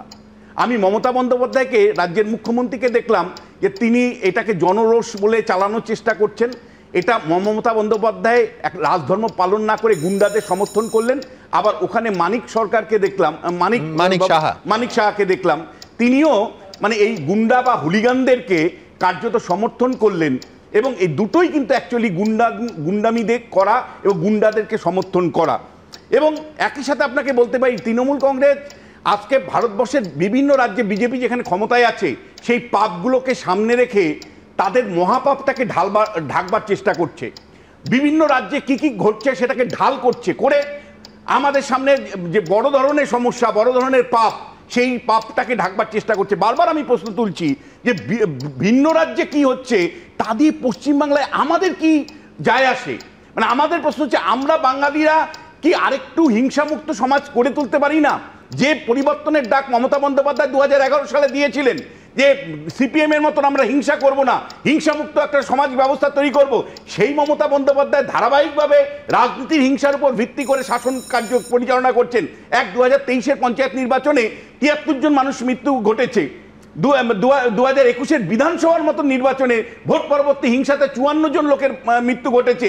আর ধারাবাহিকভাবে তার দলের লোক কত মারা গেছে সেটা আমার political violence in West Bengal politics বইয়ের মধ্যে আমি ডিটেলস দিয়েছি।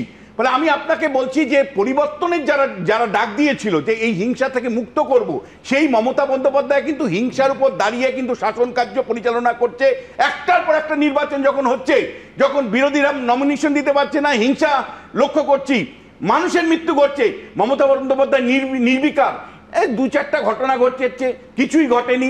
এখানেও আমি দেখলাম যেভাবে একজন সাংসদকে রক্তাক্ত অবস্থায় দেখলাম, উনি তার সাথে সাক্ষাৎ করে এসে বলল ওই কানের নিচের দিকে একটা কিছু হয়েছে, এমন কিছু না, একটু মানে সুগার আছে তো ওই কারণে।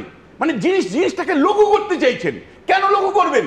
একজন সাংসদকে যেভাবে মারা হয়েছে, রক্তাক্ত ছবি বেরিয়ে গেছে তার, এবং ডাক্তারবাবুরা বুলেটিন দিয়ে জানিয়েছেন যে তার অস্ত্রোপচার প্রয়োজন হতে পারে। সেই মানুষটাকে দেখে যাওয়ার পরে আপনি সংখ্যা মানে লঘুভাবে কেন বলছেন যে কানের নিচে একটা কিছু হয়েছে? এটা কি বার্তা দেয়? আমি একইভাবে আপনাকে বলবো যে পশ্চিমবাংলার পাশাপাশি ত্রিপুরাতেও ধারাবাহিকভাবে কিন্তু হিংসাত্মক পদ্ধতি বিজেপি নিয়েছিল। সিপিআইএম এর পার্টি অফিসগুলোকে ভাঙা, দখল করা, পঞ্চায়েত নির্বাচনে সেগুলোকে মানে পঞ্চায়েত নির্বাচন বিরোধী শূন্য করে জয়ী হওয়া।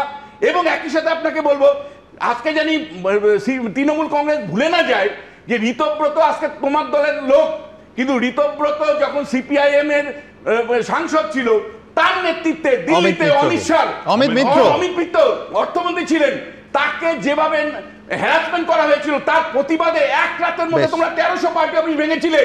তোমরা দিনের পর দিন যেভাবে পার্টি অফিসগুলোকে গুড়িয়েছো, দখল নিয়েছো, সেটা আর যাই হোক হিংসাটাকে কমানো বলে না, হিংসাটা কয়েকগুণ বাড়িয়েছিল তোমরা সেদিন। আমি বলছি যে বিশ্বনাথ দা রাজনীতির বিশ্লেষক হিসাবে রাজনীতির ইতিহাসটা ভুল বললেন।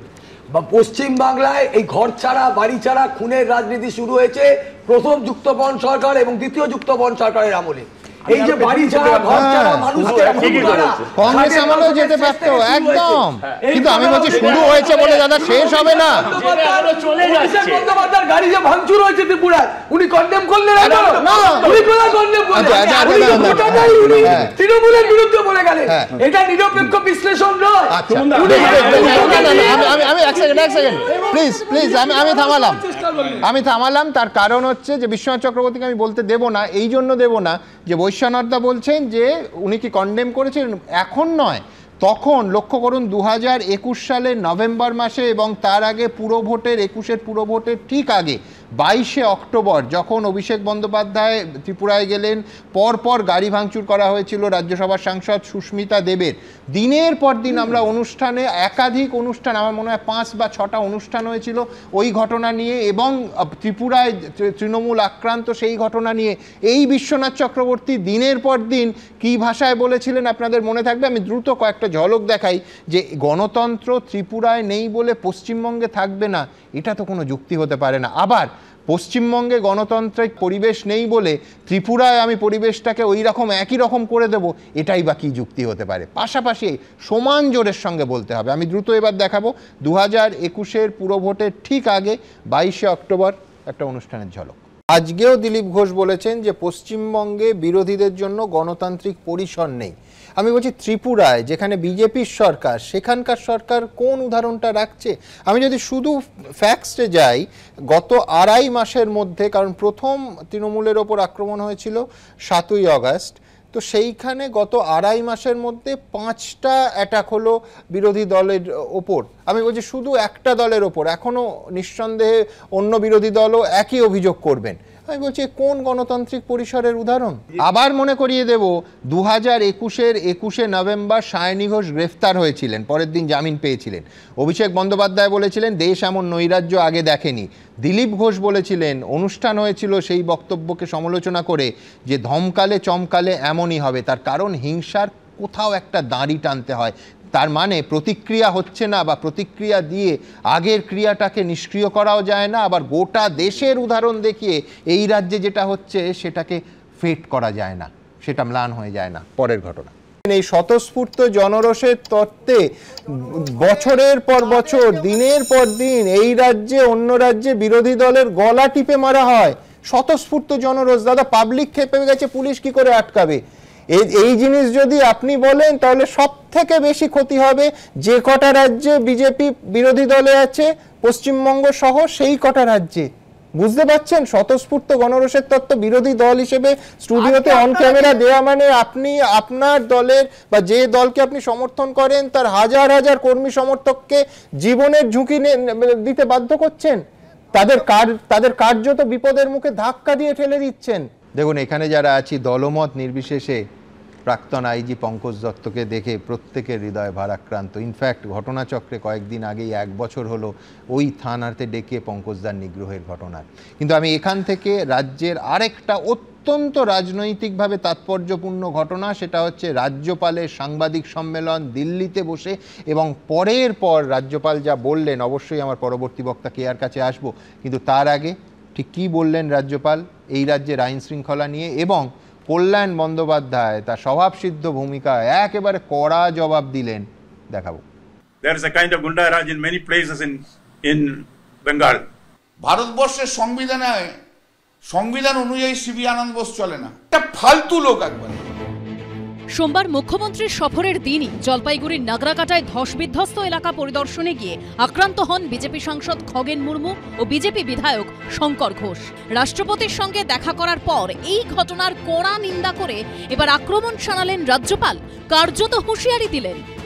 In the last few days, what we saw on the streets of Bengal by way of natural calamities and man-made atrocities is something which is shocking, which is benumbing. This kind of anarchy, near anarchy, cannot continue even in an isolated pocket of Bengal. We cannot allow political holy with the human blood. It's a very strange situation. If it is not tackled properly now, Bengal will certainly have to pay the price. The ordinary persons will have to pay the price. পাল্টা বেনজির ভাষায় রাজ্যপালকে নিশানা করেছে তৃণমূল, তাদের গলাতেও হুঁশিয়ারি। এরকম ব্যাকবোনলেস governor ভাবা যায় না। একদম political agent of the BJP, ভারতীয় জনতা পার্টি। উনি একটা জায়গা বন্যা কবলিত জায়গাতে যাননি। ভারতবর্ষের সংবিধান অনুযায়ী সিবি আনন্দ বোস চলে না। ইতিমধ্যে রাজ্যপালের কাছে পশ্চিমবঙ্গে ৩৫৫ ধারা জারির আবেদন জানিয়ে চিঠি দিয়েছেন বিজেপি নেতা কৌস্তব বাগচি। এখন প্রশ্ন হচ্ছে, বিধানসভা ভোটের কয়েক মাস আগে কি রাজ্যপাল কড়া কোনো পদক্ষেপ করতে পারেন? I have communicated to the Honorable Chief Minister, esteemed constitutional colleague, to arrest the culprits within 24 hours, or else whatever is laid down in the Constitution, those options will be considered. 356 is one of them among the options, sir? Not the option which I am considering. These are constitutional options for any government. একটি মাত্র পাওয়ার ওনার আছে independently, article 356 করে দেখাক না, করে দেখাক। CB আনন্দ বোসের হিম্মত থাকলে করে দেখান আপনি, তারপর কলকাতার রাস্তায় হাঁটতে পারবেন তো? পুলিশ ছাড়া হাঁটতে পারবেন না? বিজেপি কাডার ছাড়া সিবি আনন্দ বোস হাঁটতে পারবে? তবে রাজ্যপাল কড়া বার্তা দিলেও তাতে একটুও সন্তুষ্ট নয় রাজ্য বিজেপি। সিভি আনন্দ বোসের উদ্দেশ্যে কার্যত চ্যালেঞ্জ ছুড়ে শুভেন্দু অধিকারী বলেছেন, রিপোর্ট নয়, চাই অ্যাকশন। আমি এসব রিপোর্টে বিশ্বাস করি না। উই ওয়ান্ট অ্যাকশন, অ্যাকশন দেখতে চাই। উনি বলেছিলেন হরগোবিন্দ দাস চন্দন দাসেরটাই শেষ ঘটনা, আর ঘটবে না। তারপরে আমার উপর ঘটেছে, তারপরে খগেন মুর্মু শঙ্কর ঘোষের উপর ঘটেছে। বেপরোয়া তৃণমূলকে রুখতে অ্যাকশন চাই, রিপোর্ট চাই না। রাজ্যপাল কেন্দ্রের প্রতিনিধি হিসাবে রাজ্যে থাকেন, তিনি রাজ্যের সাংবিধানিক প্রধান। এখন প্রশ্ন হলো, শেষ অবধি কি তিনি এমন কোনো কড়া পদক্ষেপ করবেন যা রাজ্য রাজনীতিতে ঝড় তুলতে পারে? বিজেন্দ্র সিংহর রিপোর্ট, এবিপি আনন্দ। দেখুন, বড় প্রেস কনফারেন্স পুরোটা যে দেখাতে পারলাম তা নয়। রাজ্যপাল বলছেন যে গ্রাউন্ড জিরোর পরিস্থিতি আমি জানি, মুখ্যমন্ত্রী বলছেন গুরুতর কিছু হয়নি, কিন্তু আমি জানি গুরুতর ঘটনা ঘটেছে, আমি এলাকায় গিয়ে তথ্য সংগ্রহ করেছি।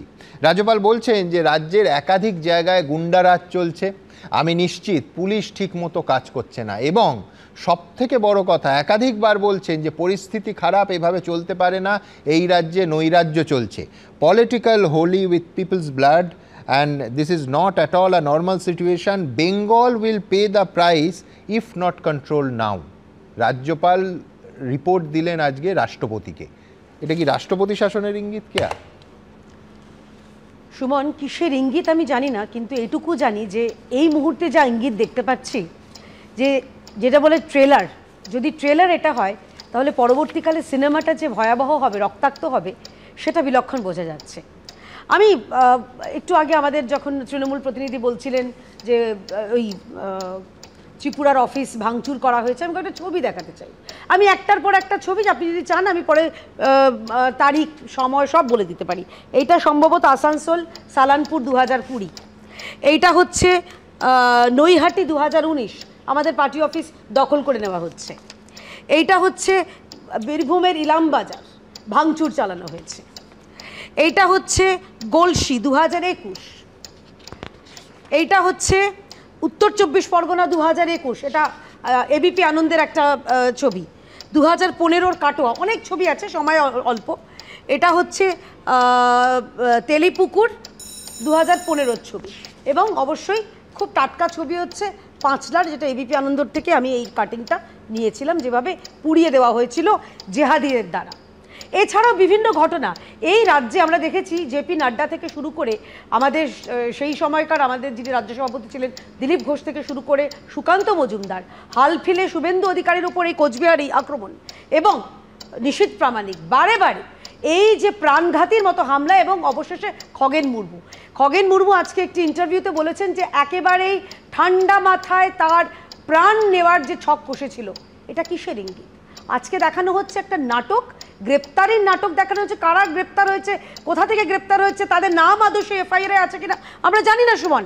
আমি খালি এটুকু জানি, আমি সব বুঝলাম, কিন্তু আমি যেটা প্রশ্নের উত্তর পেলাম না, এই এতগুলো ঘটনার উল্টো দিকে আজকে ত্রিপুরার একটা তৃণমূলের অফিস ভেঙে বিজেপি কি প্রমাণ করতে চাইলো যে আমরাও পারি, আমরাও লাইনে আছি? সবার আগে বলি যে আজকে মাননীয় ত্রিপুরার যিনি মুখ্যমন্ত্রী তিনি বলেছেন যে সেখানকার জনরোষ, এবার যদি জনরোষ হয় আপনি তো কিছু করতে পারবেন না সুমন।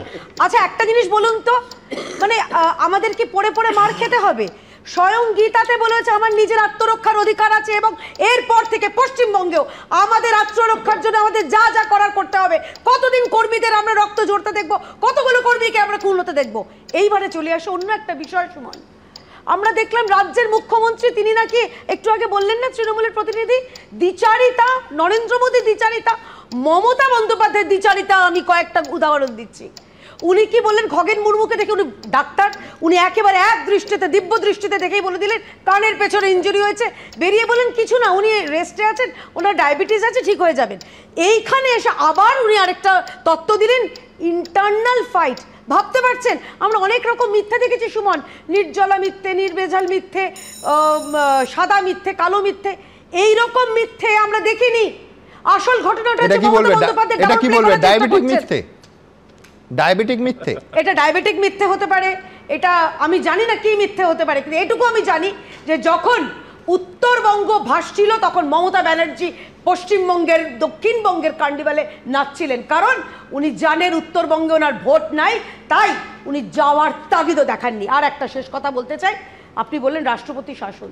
দেখুন রাষ্ট্রপতি শাসন ভারতীয় জনতা পার্টি আমাদের দল হিসেবে আমরা বিভিন্ন জায়গায় আমাদের এটা পার্টির স্ট্যান্ড নয়, কিন্তু আমাদের কর্মীরা চাইছেন, আমাদের জনপ্রতিনিধিদের কাছে কর্মীরা এসে এসে বলছেন যদি হয় মাননীয় রাজ্যপাল এবার মাননীয় রাষ্ট্রপতির কাছে কি সুপারিশ করেছেন সেটা তাদের উপরে, কিন্তু পশ্চিমবঙ্গে যে গুন্ডা রাজ চলছে এই ঘটনা থেকে সেটা দিনের আলোর মতন পরিষ্কার। বেশ, আমার পরের বক্তা অরূপ চক্রবর্তীর কাছে যাব, তার আগে বলবো যে যখন কেয়া জনরসের কথা বললো বৈশ্যানন্দা হাসছিলেন, তার কারণ এইভাবেই শাসকের স্বর মিলে যায়, তার কারণ ওই জনরসকে সামনে রেখে আবার আরেকটা ঘটনা, তার পাল্টা আরেকটা ঘটনা, এই রাজ্য এবং অন্যান্য রাজ্যে এটা চলতেই থাকবে।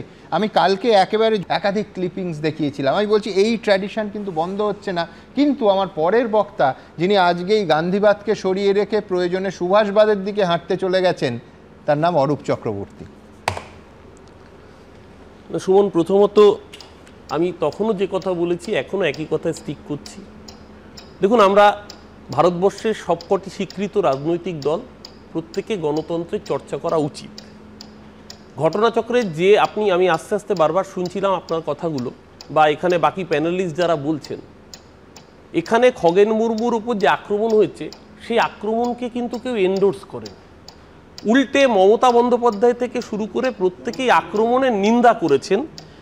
কিন্তু ঘটনাচক্রে যারা আক্রমণ করেছে তারা তো কেউ তৃণমূল কংগ্রেসের নেতা নন। মানুষ আক্রমণ করেছেন, মানুষের আইন হাতে তুলে নেওয়াটা অনুচিত। দুজন গ্রেপ্তার হয়েছেন, কিন্তু ত্রিপুরার ক্ষেত্রে যা দেখা গেল, ওই প্রতিবেদনটা আস্তে আস্তে নেট ছিল না কিনা জানি না, আমরা দেখিয়েছি যে অভিযুক্ত হিসেবে ফুটেজে যাদের নাম তারা তাদের বাড়ির লোক বলছে তারা তৃণমূল কর্মী না, বাড়ির লোক বলছে তৃণমূল কর্মী। এবার বাড়ির লোক কি বলেছে সেটা ব্যাখ্যা দিতে পারবেন। আমি সজল ঘোষ এত উত্তেজিত হয়ে পড়ছে, আমি ওর বক্তব্যটা শুনেছি, ঠিক আছে ভাই। এবার আমি বাড়ির লোককে বলতে হচ্ছে না, এবং ত্রিপুরা বিধানসভার তথ্য বলছে 16 বিশালগড় বিধানসভার বিধায়কের নাম হচ্ছে সুশান্ত দেব, যে ত্রিপুরা প্রদেশ যুব মোর্চার প্রেসিডেন্ট। সুমন, আমার কাছে সিসিটিভি ফুটেজ রয়েছে, আপনি দেখিয়েছেন। সুশান্ত দেব সে কি করছিল, কালকে তৃণমূল কংগ্রেসের পার্টি অফিস ভাঙছিল। যদি তৃণমূল কংগ্রেসের ওখানে কোনো সিগনিফিকেন্সই না থেকে থাকে তাহলে এত ভয় কিসের? আমার তো রবীন্দ্রনাথ ঠাকুরের বিসর্জন নাটকটা মনে পড়ছিল, যেখানে রবীন্দ্রনাথ ওই ত্রিপুরার প্রেক্ষাপটেই সেই বিখ্যাত নাটক, যেখানে রাজা গোবিন্দ মাণিক্য পুজোর নামে বলি ইত্যাদি। তো এখানে তো ত্রিপুরায় গণতন্ত্রের বিসর্জন হচ্ছে। আজকে রবীন্দ্রনাথ থাকলে নতুন করে বিসর্জন লিখতেন কিনা জানি না, কিন্তু ত্রিপুরায় যে গণতন্ত্রের বিসর্জন ভারতীয় জনতা পার্টির হাত ধরে হচ্ছে, এ কথা দেখুন, আমাদের মধ্যে রাজনৈতিক বিরোধ থাকতে পারে। এখানে বারবার করে তৃণমূলের সময় আপনিও আলোচনা করেছেন, সমালোচনা করেছেন নিশ্চয়ই, যে বীরভূম জেলা পরিষদে একটা সময় কেন আনকন্টেস্টেড তৃণমূল জিতবে। আচ্ছা, 93% পঞ্চায়েতের আসন আনকন্টেস্টেড, সেটাও ছেড়ে দিন। গোটা ত্রিপুরায় যখন 2018-তে ক্ষমতায় এলো ভারতীয় জনতা পার্টি, 75% বিরোধীদের আসন ছিল, তার মধ্যে সিপিএম ছিল, কংগ্রেস ছিল, তৃণমূলেরও ছিল। সেই 75%-এর 98%কে ফোর্সফুলি রিজাইন করানো হয়েছিল, গায়ের জোরে পদত্যাগ করতে বাধ্য করা হয়েছিল। ত্রিপুরার প্রাক্তন মন্ত্রী তো আমাদের দলের, মুখ্যমন্ত্রী তো আমাদের দলের লোক। ঠিক, আমি দুটো কথা বলবো। এক হচ্ছে অরূপের সময়ের মধ্যেই আমি বলছি, সেটা হচ্ছে বাড়তি সময় দেব, সেটা হচ্ছে এক, ত্রিপুরার খারাপ উদাহরণগুলো আমি পশ্চিমবঙ্গে তার একটা ভগ্নাংশ কেন পশ্চিমবঙ্গের নাগরিক হিসেবে এটা আমি মেনে নেব। এবং 2 হচ্ছে যখন অমিত মিত্রের ওপর আঘাতের ঋতব্রতর আক্রমণের প্রতিবাদে যখন রাজ্য জুড়ে সিপিএমের পার্টি অফিস ভাঙা হচ্ছে অরূপ, তার আগেই কিন্তু ভোটে সিপিএম পর্যদুস্ত হয়েছিল, যার ফলে রাজনৈতিক ক্ষমতা আর পার্টি অফিস ভাঙার ঘটনাকে এক দাঁড়িপাল্লায় রাখলে তো একই জায়গা হবে না। না ঠিক, এখানেই রাজধর্মের পার্থক্য। দেখুন, মমতা বন্দ্যোপাধ্যায় কোথাও খগেন মুর্মুর উপর আক্রমণকে এন্ডোর্স তো করেনি, উল্টে নিন্দা জানিয়েছেন। শুধু তাই না, নিজে মুখ্যমন্ত্রী হিসেবে মমতাদি তো প্রমাণ করলেন রাজনীতি যার যার সবার, কিন্তু বাংলার দিদি 10.5 কোটি মানুষের সবার। মমতাদি প্রমাণ করলেন খগেন মুর্মুকে দেখতে গিয়ে যে এ রাজ্যের যিনি সর্বোচ্চ প্রশাসনিক প্রধান, তিনি দলমতের ঊর্ধ্বে উঠে তিনি পাশে দাঁড়াতে জানেন। দ্বিতীয়ত, আমি প্লিজ মুখ্যমন্ত্রী যাওয়ার আমি কালকেও প্রশংসা করেছি, আজকেও প্রশংসা করেছি, কিন্তু আমি বলছি তুমি বিবৃতিটা শুনলে তোমার মনে হতে পারে যে মেরেছে তার নাম বোধহয় ডায়াবেটিস। না, আমি বলছি তা তো নয়, মেরেছে ক্রিমিনালরা। না, আমি আবারও বলছি, দ্বিতীয়ত আজকে তারপরে আমরা দেখলাম নরেন্দ্র মোদী তার একটি টুইট। এখন দেশের প্রধানমন্ত্রীর টুইট হলে নিশ্চয়ই একরকম, কারণ 140 কোটির প্রধানমন্ত্রী, তিনি তো আমারও প্রধানমন্ত্রী। টুইটটা হলো বিজেপি নেতা হিসেবে। আমি নরেন্দ্র মোদীর টুইটে দেখলাম খগেন মুর্মুর উপর আক্রমণকে ইত্যাদি ইত্যাদি তৃণমূল একটা খুব বাক্যবন্ধ ব্যবহার করে কটূক্তি করলেন নরেন্দ্র মোদী। সে করতেই পারেন, তার রাজনৈতিক দল, তার সেটা নিশ্চিতভাবে করবার জায়গা রয়েছে। কিন্তু আমার খুব অবাক লাগছিল যে নরেন্দ্র মোদীর কলিগ যেরকম খগেন মুর্মু, নরেন্দ্র মোদীর কলিগ তো অভিষেক বন্দ্যোপাধ্যায়। যেদিনকে ত্রিপুরার বুকে অভিষেক বন্দ্যোপাধ্যায়ের কনভয়টা এরকম ভাঙচুর হয়েছিল, সেদিনকে যদি নরেন্দ্র মোদীর টুইটটা আসতো, তাহলে নরেন্দ্র মোদী রাজধর্মটা পালন করতেন। গুজরাট দাঙ্গাতেও রাজধর্ম পালন করেননি, সেই বলতে হয়েছিল যে গুজরাট দাঙ্গার পরে রাজধর্ম পালন করুন। যে নিজে মুখ্যমন্ত্রী থাকাকালীন রাজধর্ম পালন করেনি, সে দেশের প্রধানমন্ত্রী হতো একই কাজ, নতুন কিছু নাম অরূপ নিলেন। উনি ভুলে যাচ্ছেন এই অভিষেক বন্দ্যোপাধ্যায়ের জায়গায় যখন জেপি নাড্ডা গেছিলেন, তখন অভিষেক বন্দ্যোপাধ্যায়ের কনস্টিটিউয়েন্সিতে জেপি নাড্ডার গাড়ির ওপর কিভাবে হামলা হচ্ছিল উনি মনে বিস্মৃত হচ্ছেন। এই অভিষেক বন্দ্যোপাধ্যায়ের সময় কিভাবে পঞ্চায়েত ভোটে আমাদের যে ক্যান্ডিডেট, তাকে এজেন্ট তো বাদ দিন, ক্যান্ডিডেটকে কাউন্টিং হল থেকে বার করে দেওয়া হয়েছিল। এই অভিষেক বন্দ্যোপাধ্যায় গণতন্ত্রের কথা বলছেন। আর একটা শেষ কথা বলতে চাই, ত্রিপুরা এমএলএ থেকে যে বিরোধী দলের পার্টি অফিস থেকে লাঠি দিয়ে এমএলএ আরে আমিরুল ইসলামের নামটা মনে পড়ে, শামশেরগঞ্জের বিধায়ক, যিনি দাঁড়িয়ে থেকে ওখানে রাইড করিয়েছিলেন হিন্দুদের বাড়িগুলো। আবার এটাও হিন্দু মুসলমান, মানে বিজেপির ওই গরু রচনা করে বিজেপি হবে না, এখানেও হিন্দু মুসলমান। লজ্জা করে না? আপনাদের লজ্জা করে না?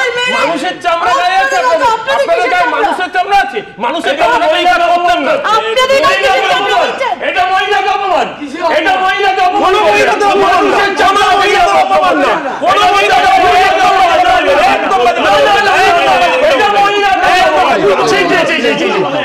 একদম যারা মানুষের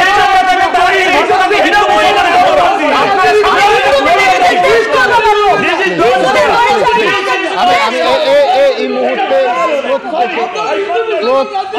প্রত্যেকে ভাষার ওপর নজর রাখুন। একদম আমি এখান থেকে আমার পরের বক্তার কাছে যাব with a very serious note, এবং রাজ্যপালের ভূমিকা। আমি আবার বলছি, আজকে পুলিশের ভূমিকা নিয়ে কড়া সমালোচনা করলেন রাজ্যপাল, এবং একেবারে কোট আনকোট বললেন যে দুষ্কৃতীদের গ্রেফতার করতে হবে। আমি মুখ্যমন্ত্রীকে বলেছি 24 ঘন্টার মধ্যে দুষ্কৃতীদের গ্রেফতার করতে হবে। রাজ্যপাল বলছেন, আবার বলছি কোট আনকোট, পশ্চিমবঙ্গে যাদের মানুষ রক্ষা করার কথা, মানুষকে পশ্চিমবঙ্গে যাদের রক্ষা করার কথা, তারাই আইন শৃঙ্খলা টুটি চেপে ধরছে। রাষ্ট্রপতিকে কি বলেছি আপনাদের প্রকাশ্যে বলবো না, কিন্তু সংবিধানের অনেক রাস্তা খোলা আছে। কোন রাস্তার দিকে রাজ্যপাল ইঙ্গিত করছেন? কিন্তু আমরা প্রত্যেকে জানি যে এসআর বোম্বাই মামলার পর রাষ্ট্রপতি শাসন জারির ব্যাপারটা জুডিশিয়াল পারভিউয়ের মধ্যে পড়ে যাচ্ছে। বহুবার সুপ্রিম কোর্টে এই মোদী সরকারও ধাক্কা খেয়েছে। তাহলে বেলতলায় কি আবার কেন্দ্র সেই রাস্তায় হাঁটবে, বেলতলার পথে? আমি জানি না ফিরদৌস কি বলে, আইন কি বলছে, রাজ্যপালের হাতে কি কি প্রকরণ আছে। তিনি যে বলছেন যে সংবিধানে একাধিক রাস্তা খোলা আছে, রাস্তাগুলো কি কি? দেখুন, আপনি অলরেডি বলেই দিয়েছেন যে সুপ্রিম কোর্ট অলরেডি এই যে প্রেসিডেন্সিয়াল রুল এই চালু করার ক্ষেত্রে যে বারবার আগে কোনো কিছু একটা ঘটনা ঘটলো, প্রেসিডেন্সিয়াল রুল, এইটা যাতে না হয় সেই জন্য এই এসআর বোম্বাইয়ের কেসে প্রখ্যাত কেস ল, সেই মামলায় ঠিক করে দিয়েছেন যে এই প্রেসিডেন্সিয়াল রুল করার ক্ষেত্রে সেটা জুডিশিয়াল রিভিউয়ের পারভিউয়ের মধ্যে আসবে। শুধু তাই নয়, এই যে বারবার চালু করা হতো, এর ফলে কি হতো বলুন তো, আসলে আক্রান্ত হতো গণতন্ত্র। এই যে ঘটনাটা নিয়ে এতক্ষণ ধরে আলোচনা করছি না, আমরা সকলেই যেন কোথাও না কোথাও গণতন্ত্রের অ্যান্টিথিসিসকে এস্টাবলিশ করতে চাইছি। কেন এই কথা বলছি? দেখুন, এক পক্ষ কি বলছে, এক পক্ষ বলছে দেখুন ওটা জনরসের ফল। তার কারণ কি? তার কারণ জনগণ খুব রসান্বিত হয়েছিল। আচ্ছা, আমি প্রথম দেখলাম যে কেউ ত্রাণ দিতে গিয়ে জনরসের শিকার হচ্ছেন, ত্রাণ দিতে গিয়ে জনরসের শিকার হয়েছে। দ্বিতীয় না, প্লিজ আরে ওকে শেষ করতে দিন। একদম আমি জানি আমি স্টুডিওর আকাশ উত্তপ্ত হয়ে গেছে, কিন্তু ফিরদৌস শেষ করুক। তবে একটা আমি বলবো, ত্রাণ দিতে গিয়ে অনেক সময় জনরোষের ব্যাপার নয়, কিন্তু ত্রাণ দিতে গেলে কেন এত দেরিতে এসছেন, কেন এই ত্রাণ যথেষ্ট নয়, এই ধরনের ক্ষোভ হয়। ত্রাণ লুট হয়, ত্রাণ লুট হতে পারে, কিন্তু ত্রাণ লুট হলো বা ধরুন আমি তর্কের খাতিরে ধরে নিলাম যে সত্যি সত্যি জনরোষ ঘটেছে। আর জনরোষে সাংসদকে পাথর ছুঁড়ে রক্তাক্ত করা এটা কোনো সাধারণ গ্রামের মানুষের জনরোষের ব্যাপারই নয়, হতে পারে না, কোনো দলের ক্ষেত্রেই হতে পারে না। আসতে চাইছি সেটা হচ্ছে আসলে দুটো পক্ষই এই ভায়োলেন্সকে লেজিটিমেট করতে চাইছে।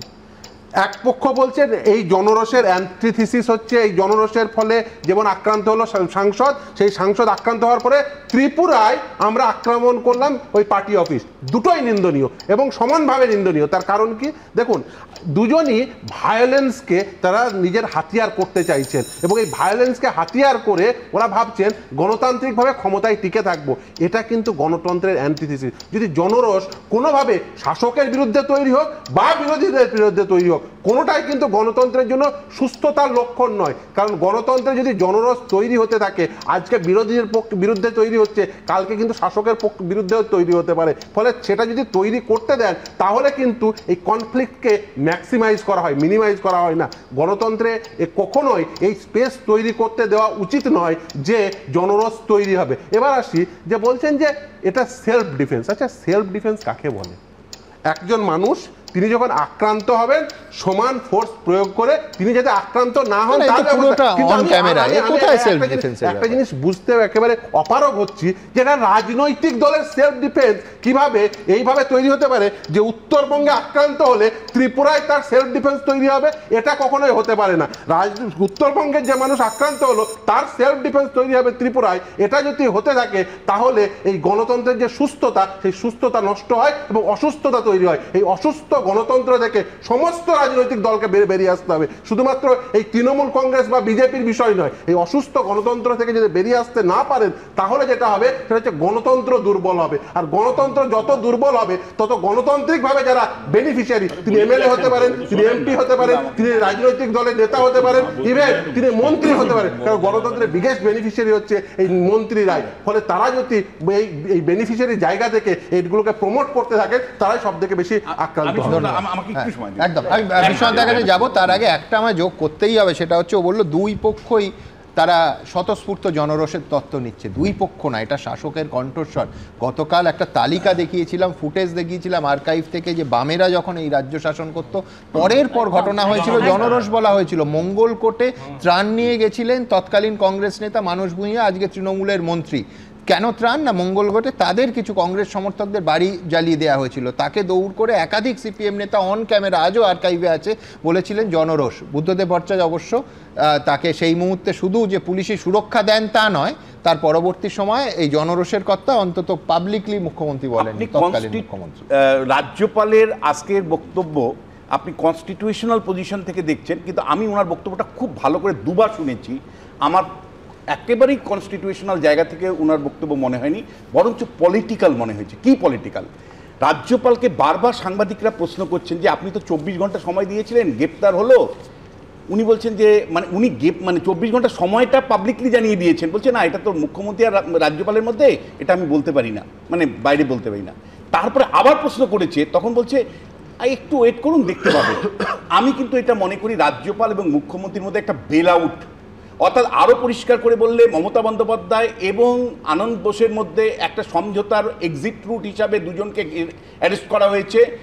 সামগ্রিকভাবে যতগুলো লোক যুক্ত ছিল তাদের অ্যারেস্ট না করে দুজনকে অ্যারেস্টের পেছনে এটা দ্বিতীয় আরেকটা বিষয় বলবো যে আজকে খুব ভালো করে মানিক শাহ ত্রিপুরার মুখ্যমন্ত্রী জানতেন যে ত্রিপুরাতে সত্যি বলতে কি যে এখন তৃণমূল কংগ্রেসের সেই প্রভাব যতটুকু ছিল এখন নেই। এই অবস্থায় তৃণমূলের প্রতিনিধিরা যেতেন গিয়ে খুব বেশি হলে অফিসে গিয়ে মানে সাংবাদিক সম্মেলন করে লোকাল কিছু মিডিয়াতে খবর হতো, চলে আসতেন। উনি কেন এটাকে নাটক করতে দিলেন পরিষ্কার করে? তার কারণটা হলো যে এই যত তৃণমূল কংগ্রেস বাড়বে, লাস্ট নির্বাচনে 17টা বিধানসভা কেন্দ্রে তৃণমূল কংগ্রেস 5 থেকে 6% ভোট পাওয়ার জন্য বামেরা পরাজিত হয়েছিল। ফলে তৃতীয় পরিসরের রাজনীতির একটা সুযোগ তৈরি করবার জন্য মানিক শাহ সচেতনভাবে আজকে কুণাল ঘোষদের ওই নাটক করতে দিয়েছেন এবং সামগ্রিকভাবে একটা যাতে প্রচার যন্ত্রের মধ্যে থাকা যায় তার জন্য 2.5 ঘন্টা আটকে রেখেছিলেন। না হলে কেন, কোন রাজনৈতিক অঙ্কে, এটা কিন্তু আমি আগেও আপনাকে বলেছি এখানে একটা দুজনের কাছে যাব। আমি শান্তনুর কাছে যাব। তৃণমূল বিজেপি বাইরে আমাকে একটু বলার সুযোগ দিয়েছে, ধন্যবাদ। প্রথম কথা হলো যে শুধু ত্রিপুরায় ভাড়া কাটতে যায় না, গোয়াতেও যায়, মেঘালয়তেও যায়, এটা নতুন কিছু নয়। রাজ্যপাল হার হিম, তো আমার কথা উত্তর দেয় পরে বলবে, আমি শুনে নাও, আরো বাকি আছে, আরো শুনে নাও, পরে বলবে যে রাজ্যপাল তাও হার হিম করা সন্ত্রাস এটা বলেনি। কিন্তু আমার প্রশ্ন হলো এই রাজ্যপাল সন্দেশখালীর সময় থেকে বলতেন পিস রুম, ওটা পিস হাভেন হয়ে গেছে কিনা আমি বলতে পারবো না। এখন ওই যে ইঙ্গিতের কথা বলছিলেন আপনি, যেমন ভাবে জগদীপ ধনকরকে ইঙ্গিত দিতেন, এখন রাজ্যপাল সিবি আনন্দ বোসকে সেই ইঙ্গিত দিচ্ছেন কিনা মুখ্যমন্ত্রী, সেটা আমি ঠিক বলতে পারবো না। আমার কথা হলো যে বিরোধী দল হিসাবে এই নাগরাকাটায় বিজেপি 30,000 ভোটে লাস্ট ইলেকশনে জিতেছে, ওরাই নাকি প্রধান বিরোধী, তারপরেও বলছি পড়ে পড়ে মার খাচ্ছি। কিন্তু কি মানেটা কি দরকার কি? আমি একটু বলি, প্রথম কথা জনরোষের তত্ত্ব আমার মনে পড়ছে, আপনি কালকে দেখিয়েছেন, আমার এখনো মনে পড়ছে নানুরের সুতপুর গ্রামের ঘটনা, সিপিএম এর সেই চর্চিত জনরোষের তত্ত্ব, সে কেশপুর চমকাইতল সর্বত্র দেখেছি। আর ত্রাণ নিয়ে রাজনীতি যেটা বলছেন, আমার এখনো মনে হচ্ছে বাংলার মানে কালজয়ী উপন্যাস সিরিজ উত্তরাধিকার কালবেলা কালপুরুষ সমরেশ মজুমদারের লেখা, তাতে উত্তরাধিকারে অনিমেষ যখন তার দাদু শরীরছে করে সাথে ত্রাণ দিতে যাচ্ছে, বাম ত্রাণ দিতে যাচ্ছে, বেছে বেছে সেই গ্রামে ত্রাণ দেওয়া হচ্ছে যেই গ্রামে কংগ্রেস এক্সিস্ট করে।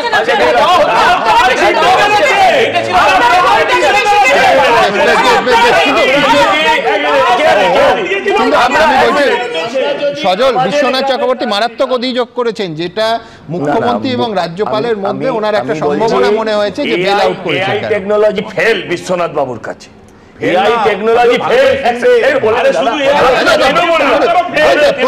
আমি বলছি এআই টেকনোলজিও ফেল আপনার ইন্টেলিজেন্সের কাছে। আপনি যেভাবে ব্যাখ্যা করে দিলেন 2.5 ঘন্টা কিভাবে বসিয়ে রেখেছিল, আরে ওদেরকে পুলিশের গাড়ি করে পাঠানো হয়েছে, আপনি দেখেননি? বুলেট প্রুফ পুলিশের গাড়ি, আপনি ভালো করে দেখুন, এই চ্যানেলেই দেখাচ্ছে।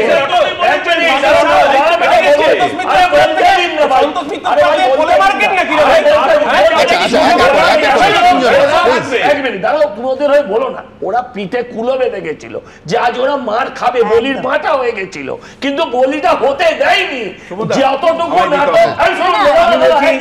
আমি বলছি, যদি আমি এয়ারপোর্টের এতে মাটিতে বসে পড়ি, কি করার আছে? এয়ারপোর্টের মাটিতে যদি বসে পড়ি, আমি যদি বলি আমার ট্যাক্সি নিচ্ছে না, কি করতে পারেন আপনি? সেই নাটকটাই করেছে। সম্প্রতি রাজ্যপাল আবার কখ গঘ শেখানো শুরু করেছে, রেসপেক্টের গল্প আবার শোনাচ্ছে। কেন বলছি? যে রাজ্যপাল মানে প্রায় তীব্র লড়াই নামলো উপাচার্য নিয়োগের প্রশ্নে, যে সমস্ত উপাচার্য নিয়ে তিনি আজকে সেই উপাচার্য একের পর এখন কিন্তু অ্যাপয়েন্টমেন্ট পাচ্ছেন। কোর্টে বলে দেওয়া হচ্ছে রাজ্যপাল এবং মুখ্যমন্ত্রীর মধ্যে আন্ডারস্ট্যান্ডিং এর ভিত্তিতে এই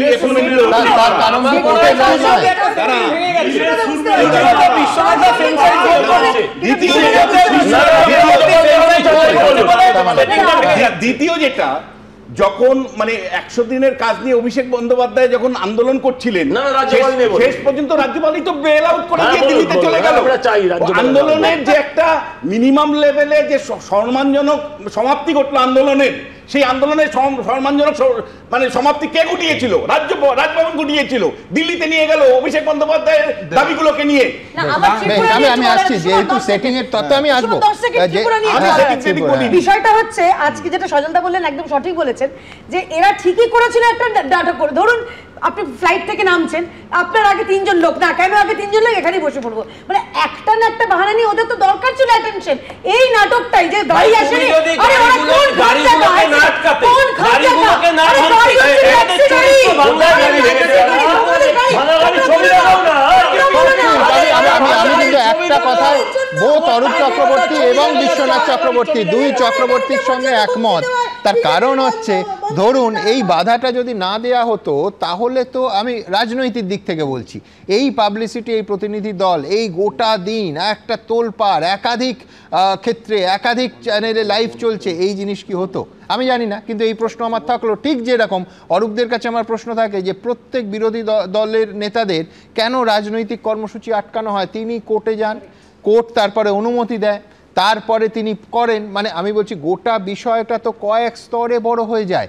সুতরাং বিরোধীকে আটকানোর এই প্রবণতা নিয়ে আমাদের প্রশ্ন থাকবে। কিন্তু এখানে একটা বিচিত্র জিনিস, আজকে মমতা বন্দ্যোপাধ্যায় একেবারে চরম হিতাকাঙ্ক্ষী প্রধানমন্ত্রীর প্রায় মনে হচ্ছে তার ভাষা দেখে ঠিক কী বলেছেন এবং সতর্ক করে দিয়েছেন কার সম্পর্কে, দেশের স্বরাষ্ট্রমন্ত্রী অমিত শাহ সম্পর্কে। এই প্রতিবেদনটা যদি না দেখাই তাহলে যারা রাজনীতি বোঝেন তা ভীষণ পাপ দেবেন, আমার এটা দেখাতেই হবে।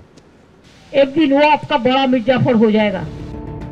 একজন প্রধানমন্ত্রী, আরেকজন তার মন্ত্রিসভার নম্বর 2, আর তাদের একজন সম্পর্কে অপরজনকে সতর্ক করছেন বিরোধী দলের প্রধান নেত্রী, তাও আবার ভবিষ্যতে বিশ্বাসঘাতকতার সম্ভাবনা সম্পর্কে আগাম সাবধান করছেন। বুধবার এভাবেই অমিত শাহ সম্পর্কে নরেন্দ্র মোদীকে সতর্ক করলেন মমতা বন্দ্যোপাধ্যায়, যা উস্কে দিল নতুন জল্পনা, নতুন সমীকরণ। उन्होंने तो एक्टिंग प्राइम मिनिस्टर का मामले काम करते हैं, but prime minister knows everything, I am sorry to say. We can request the prime minister, don't trust Amit Shah always. एक दिन वो आपका बड़ा मिर्जाफर हो जाएगा, पहले से ख्याल कीजिए। मॉर्निंग शोज दे এদের অভ্যাসটা অনেক দিন ধরেই। এর আগে বলতো যে অটলজি ভালো, আদবানিজি খারাপ, পরে বলল আদবানিজি খারাপ, মোদিজি ভালো, আরে আবার বলল মোদিজি খারাপ, মোদিজি ভালো, অমিত শাহজি খারাপ। এসব কথাবার্তা ওনাদের সার্টিফিকেটের দরকার নেই। ভয় পেয়েছে, আতঙ্কিত হয়েছে, পায়ে কাঁটা ফুটেছে। নরেন্দ্র মোদী ভালো, অমিত শাহ খারাপ, মমতা বন্দ্যোপাধ্যায় এই কৌশল বারবার নেন বলে অতীতেও অভিযোগ উঠেছে। কিন্তু তাই বলে অমিত শাহকে মির্জাফর আখ্যা দিয়ে হঠাৎ করে নরেন্দ্র মোদীকে সাবধান করতে গেলেন কেন মমতা বন্দ্যোপাধ্যায়? বিশেষ কোনো কারণ? জল্পনা রাজনৈতিক মহলে। প্রধানমন্ত্রী বিপদে পড়ুক, বাংলার মুখ্যমন্ত্রী চান না, তাই আগাম সাবধান করছেন এবং এই সাবধান বাণীর মধ্যে তিনি বোঝাতে চাইছেন যে আমি আপনার অত্যন্ত শুভাকাঙ্ক্ষী, ফলে আপনি দেখবেন আমার যেন কোনো বিপদ আপদ না ঘটে, তাই আপনার পাশে আমি সবসময় আছি। এটাকে সিম্বায়োটিক রিলেশন বলে, মানে একে অপরের পরিপূরক। রাজনৈতিক কৌশল অনেকটা হিমশৈলের মতো, যতটা উপরে দেখা যায় তার চেয়ে অনেক বেশি নিচে থাকে, যা চোখে পড়ে না। বিধানসভা ভোটের আগে কি এই ধরনের কৌশল আরো বেশি করে দেখা যাবে? সমীরণ পাল ও দীপক ঘোষের রিপোর্ট, এবিপি আনন্দ। আবার বলছি, অত্যন্ত তাৎপর্যপূর্ণ এই প্রতিবেদন। আজ প্রকাশ্যে অন ক্যামেরা মুখ্যমন্ত্রী প্রধানমন্ত্রীকে কিন্তু আর একটা সতর্কবার্তা দিয়েছেন, একেবারে স্পষ্ট। কার ব্যাপারে? না, অমিত শাহের ব্যাপারে, যিনি দেশের স্বরাষ্ট্রমন্ত্রী। মুখ্যমন্ত্রী বলছেন কোট আনকোট অমিত শাহকে নিয়ে সাবধান, সতর্ক থাকুন প্রধানমন্ত্রী। একদিন বড় মির্জাফর হবেন অমিত শাহ, সব বিষয় বিশ্বাস করবেন না। অ্যাক্টিং প্রাইম মিনিস্টারের মতো কাজ করছেন অমিত শাহ। আজ একেবারে ক্লাইম্যাক্স ঠিকই, কিন্তু আপনাদের মনে থাকবে এই প্রথম নয়, এর আগে অন্তত 3 বার এই ধরনের ইঙ্গিত করেছেন মমতা বন্দ্যোপাধ্যায়। আমি জানি না এটা কি নরেন্দ্র মোদী ভালো, অমিত শাহ খারাপ, এই ফর্মুলার খেলা, নাকি নরেন্দ্র মোদী সত্যি চরম হিতাকাঙ্ক্ষী মমতা বন্দ্যোপাধ্যায় আগে থেকে প্রধানমন্ত্রীকে সতর্ক করছেন। আমি বলছি যে সিরাজদৌল্লা সুযোগ পাননি সতর্ক হবার, নরেন্দ্র মোদী তাহলে পেলেন। দেখুন, আজকে আঞ্চলিক তৃণমূলের সর্বভারতীয় নেত্রী, তার মুখে আমরা শুনলাম ভারতীয় জনতা পার্টির রান্নাঘরে কি রান্না হচ্ছে। আমি বুঝতে পারছি না যে মমতা বন্দ্যোপাধ্যায়ের এত তিনি উৎসুক কেন। এটা কিন্তু চতুর্থবার, বরং আমরা যে রাস্তায় বড় বড় কাট আউট দেখি যুবরাজ নিয়ে, আজকে আমরা দেখলাম ত্রাণ বিলি করছে কারা? ও ওয়েবকুপার সেই টি শার্ট পরে, ওয়েবকুপার যারা সদস্য তারা টি শার্ট পরেছে, অভিষেকে সেনা। উনি আগে সেটা ঠিক করুন, নিজের অন্দরে নিজের রান্নাঘরে আগে উকি দিন। ডাল রান্না হচ্ছে না মাংস রান্না হচ্ছে, ডিভাইড অ্যান্ড রুল।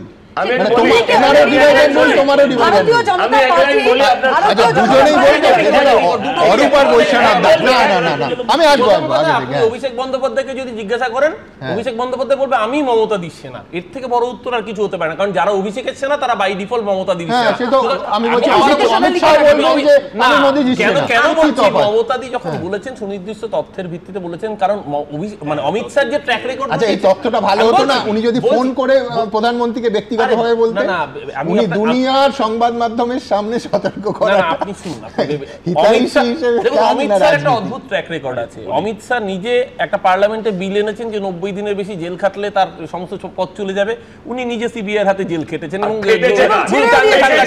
দাঙ্গার জন্য। দ্বিতীয় কথা, এই ট্র্যাক রেকর্ড তো ভারতবর্ষে আর কারণ নেই। দ্বিতীয় কথা, মমতা দি বলেছেন সুনির্দিষ্ট ইনপুটের ভিত্তিতে, তাতে বিজেপির গাত্র দেওয়া হওয়া স্বাভাবিক এবং গাত্র দেওয়া হচ্ছে। তার জন্য ওদের অভিষেকের সেনা দিয়ে গাত্র দেওয়া মেটাতে দুটো পয়েন্ট আমি বলবো, অনেকগুলো উদাহরণ দিতে পারতাম। একটা হলো মমতা বন্দ্যোপাধ্যায় উপনির্বাচনে বেল আউট, কিন্তু মুখ্যমন্ত্রী যখন প্রধানমন্ত্রীর সাথে বৈঠক করলেন তারপরেই মানে একেবারে মুখ্যমন্ত্রীর ক্রাইসিস হতে পারে উপনির্বাচন না করলে, ওইরকম একটা নোটিফিকেশন করে ইলেকশন কমিশন দ্রুততার সাথে উনার নির্বাচন ঠিক করেছিলেন, অর্থাৎ প্রধানমন্ত্রীর সাক্ষাতের পরে মুখ্যমন্ত্রীর উপনির্বাচন হয়েছিল।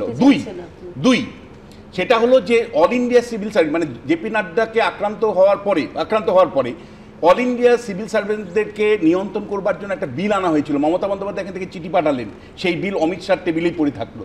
এই দুটো উদাহরণ প্রমাণ করে যে নরেন্দ্র মোদী কতটা হিতৈষী মমতা বন্দ্যোপাধ্যায়।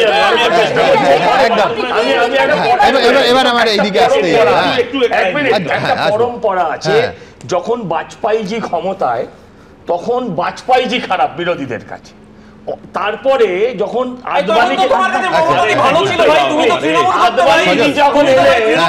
তখন বাজপেয়ী ভালো, আবার যখন মোদিজি এলেন তখন হলো আদবানি ভালো, মোদিজি খারাপ। এখন অমিত শাহজি যত লাইতে আসছেন তখন এরা বলছে যে মোদি ভালো, অমিত শাহ খারাপ। অপেক্ষা করুন, মানে ওর কাছে মোদি খারাপ।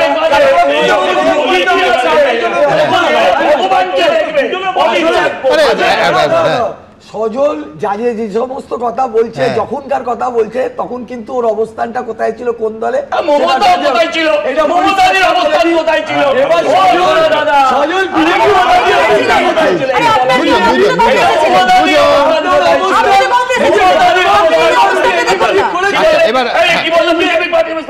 কার হয়ে ভেঙেছিলাম? যদি ভেঙে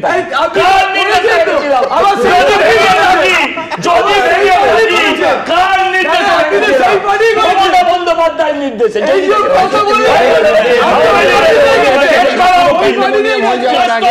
আমি সায়নদীপের কাছে যাব, কিন্তু তার আগে মমতা বন্দ্যোপাধ্যায় একাধিকবার, আবার বলছি চতুর্থবার এই ইঙ্গিত দিলেন। এর আগে কি বলেছিলেন দ্রুত এক ঝলকে?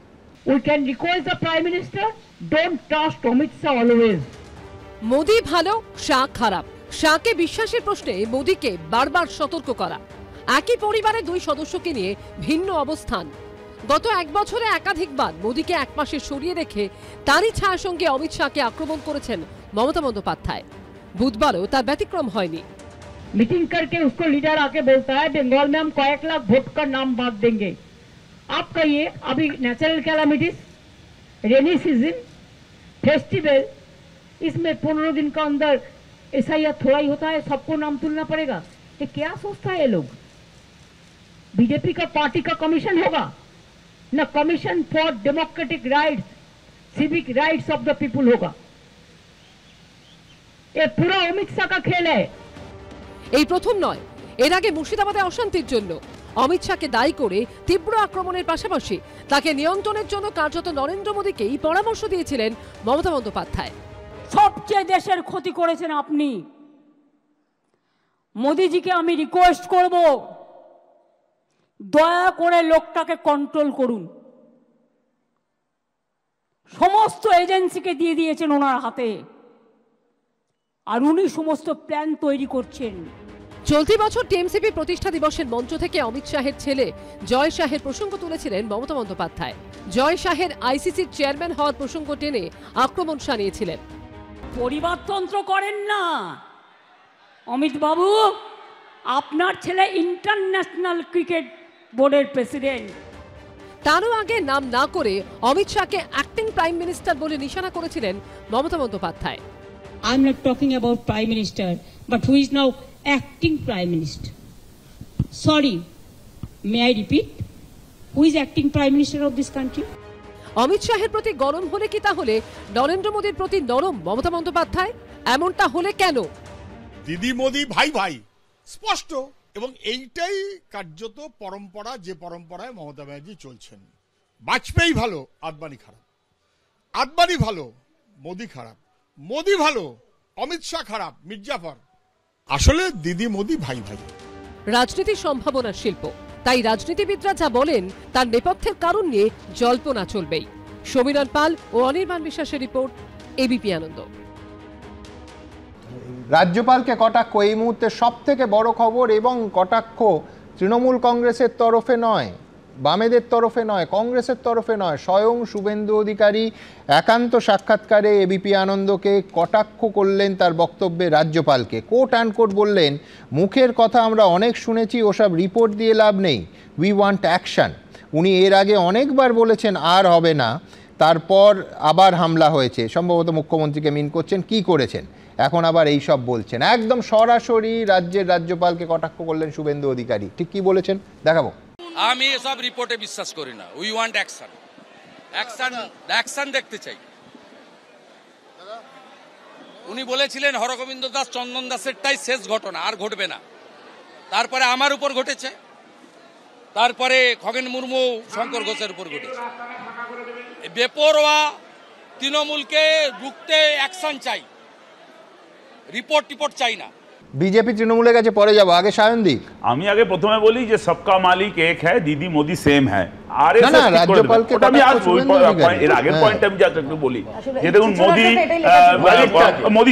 মোদিকে বলেন যে মোদিকে বলেন অমিত শাহ খারাপ, আবার মোদি বলেন ভাইপো খারাপ। এখন মেরেছো কলসির কানা কা বলে কি প্রেম দেবো না? ওদের মধ্যে বোঝাপড়া আমি বলতে পারবো না, কিন্তু আমি শেষ করে নিই।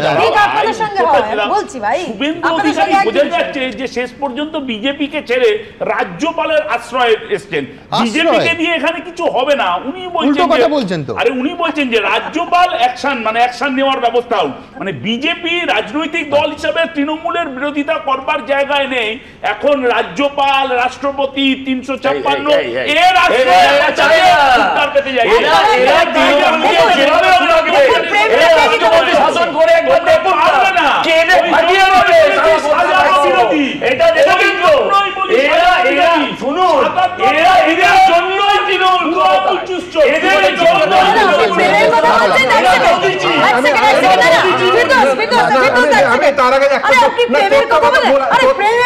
মজার কথা সায়নদীপ যেটা বললেন প্রেমের কথা, আমি তো চমৎকার প্রেম দেখলাম, কি সুন্দর। উনি বলছেন যে 355 356 হবে না। আরেকটা জিনিস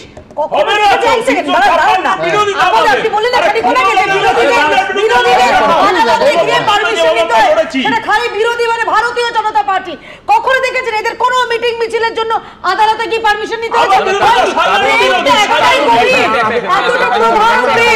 কারুর মধ্যে কোনো প্রেম নেই, সবার মধ্যে বিরোধ আছে। শুধু প্রেম হয় ভোটের দিন, গণশক্তির প্রথম পাতা জুড়ে নরেন্দ্র মোদীর বিজ্ঞাপন বেরোয় বিজেপিকে ভোট দিন, একমাত্র প্রেম ওখানেই দেখা যায়। আচ্ছা আমি বলি, মুখ্যমন্ত্রী বললেন না যে সমস্ত এজেন্সি ওই ওনার হাতে দিয়েছেন, অর্থাৎ অমিত শাহকে ইঙ্গিত করে। আমি দুটো কথা বলি, যে সিবিআই এটা হচ্ছে ডিওপিটির আন্ডারে, যে মিনিস্ট্রি হচ্ছে ministry of personnel pension and public গ্রাভেন্সে, সেটার কার হাতে? প্রাইম মিনিস্টারের হাতে। আর একটা হচ্ছে ইডি কার হাতে? মিনিস্ট্রি অফ ফিনান্স, অর্থ দপ্তর, সেটার মিনিস্টারকে নির্মলা সীতারামন। ফলে এই যে সমস্ত এজেন্সির দায়িত্ব প্রধানমন্ত্রী ওনার হাতে দিয়েছে, এটা কিন্তু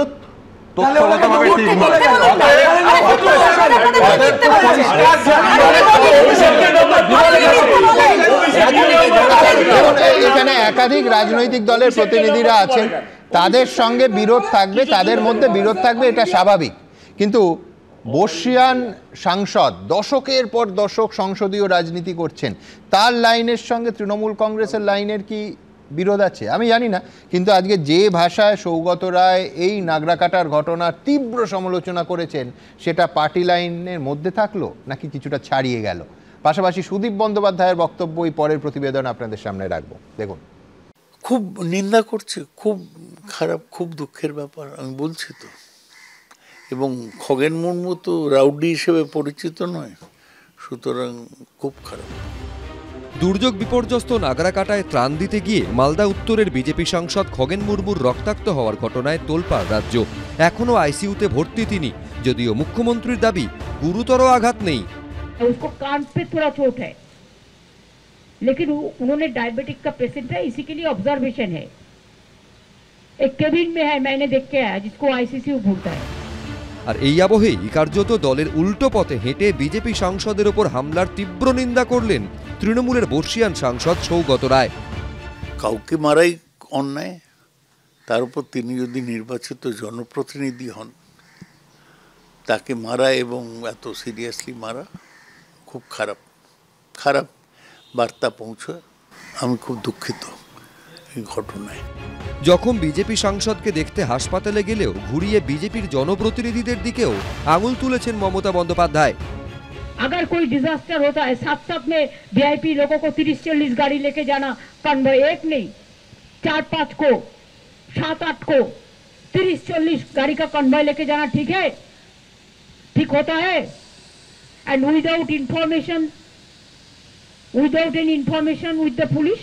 लेकिन कभी लोगों को जब घर चला जाता है, जायगा चला जाता है, रास्ता तोड़ जाता है, ब्रिज तोड़ जाता है, घर में खाना पानी कुछ नहीं रहता है, तब लोगों को गुस्सा होता है। এক্ষেত্রেও কিছুটা হলেও উল্টো সুর সৌগত রায়ের গলায়। মূল ব্যাপার হচ্ছে মমতা ব্যানার্জি যখন যাচ্ছেন সেই সময়ে অনেক গাড়ি নিয়ে ওই প্রভাবিত অঞ্চলে যাওয়াটা আনওয়াইজ হয়েছে, কিন্তু তাও ভুল হয়েছে বলে মার খাবেন এটা কোনো যুক্তি নয়, কিন্তু ভুল হয়েছে। এর আগে তৃণমূলের আরেক বর্ষিয়ান সাংসদ সুদীপ বন্দ্যোপাধ্যায়ও এই ধরনের হামলার তীব্র নিন্দা করেছিলেন। আমি কাউকে ব্যক্তিগতভাবে কারোর উপর হামলা করা বা আক্রমণ করা, এগুলো রাজনীতিতে যত কম হয় তত মঙ্গল, না হলে সবচাইতে ভালো। আমি এগুলোকে কখনোই সমর্থন করি না, বিরোধী দলের হলেও করি না। বাংলার বিরোধীদের ওপর আক্রমণ নতুন কিছু নয়, কিন্তু মূল প্রশ্ন হলো এই আধিপত্যের রাজনীতির সংস্কৃতি বন্ধ হবে কবে? আদৌ কি কোনো দিন হবে? কৃষ্ণেন্দু অধিকারী, এবিপি আনন্দ, কলকাতা। হ্যাঁ, সমালোচনা কিন্তু স্কেলটা আলাদা। বর্ষিয়ান সাংসদ সৌগত রায় আবার মুখ খুললেন এবং বললেন কোট আনকোট যে খগেন মুর্মু ভদ্রলোক, খারাপ খারাপ বার্তা পৌঁছয়, আমি খুব দুঃখিত। মমতা বন্দ্যোপাধ্যায় বলছেন গুরুতর কিছু নয়। আবার সৌগত রায় কোট আনকোট বলছেন যে সিরিয়াসলি মারা হয়েছে, খুব খারাপ। একজন সাংসদ রক্তাক্ত হলেন এবং তার কারণ ডায়াবেটিস নয়, তার কারণ কিছু ক্রিমিনালের মার, প্রাণঘাতী হামলা। আমি বলছি সৌগত রায়ের মত কি দলের মত নয়? অরূপ না, সৌগতদা কি বলছেন খগেন মুর্মু ভদ্রলোক, আমি যতটুকু জানি বিজেপি আর ভদ্রলোক বিপরীতার্থক শব্দ, তাই এক্ষেত্রে আমি সৌগতদার সাথে অবশ্যই ডিফার করছি। আমি বিজেপি আর ভদ্রলোক বিপরীতার্থক শব্দ, মানে আমাদের সাংসদ এই মুহূর্তে আমি খগেন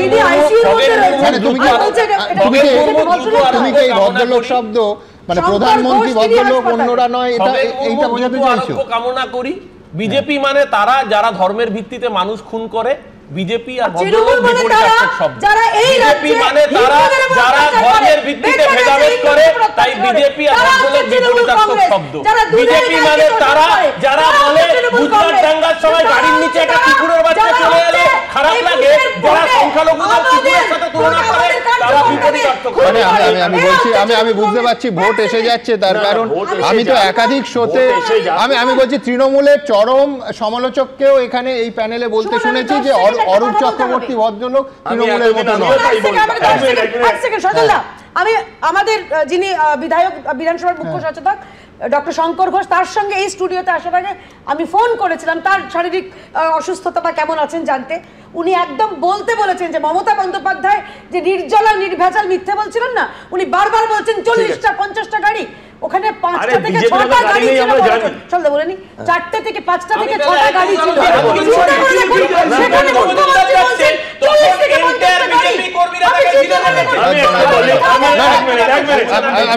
সজল তুমি বলবে, তার আগে বৈশ্যানন্দা আমি বলছি যে সত্যি যদি বিজেপি কেউ ভদ্রলোক না হন, তাহলে এই যে বিজেপি থেকে যখন তৃণমূলে যারা হই হই করে চলে আসেন, তো ভদ্রলোক নয় জেনেও তৃণমূল নেয়। বিজেপিকে কেন বলছি,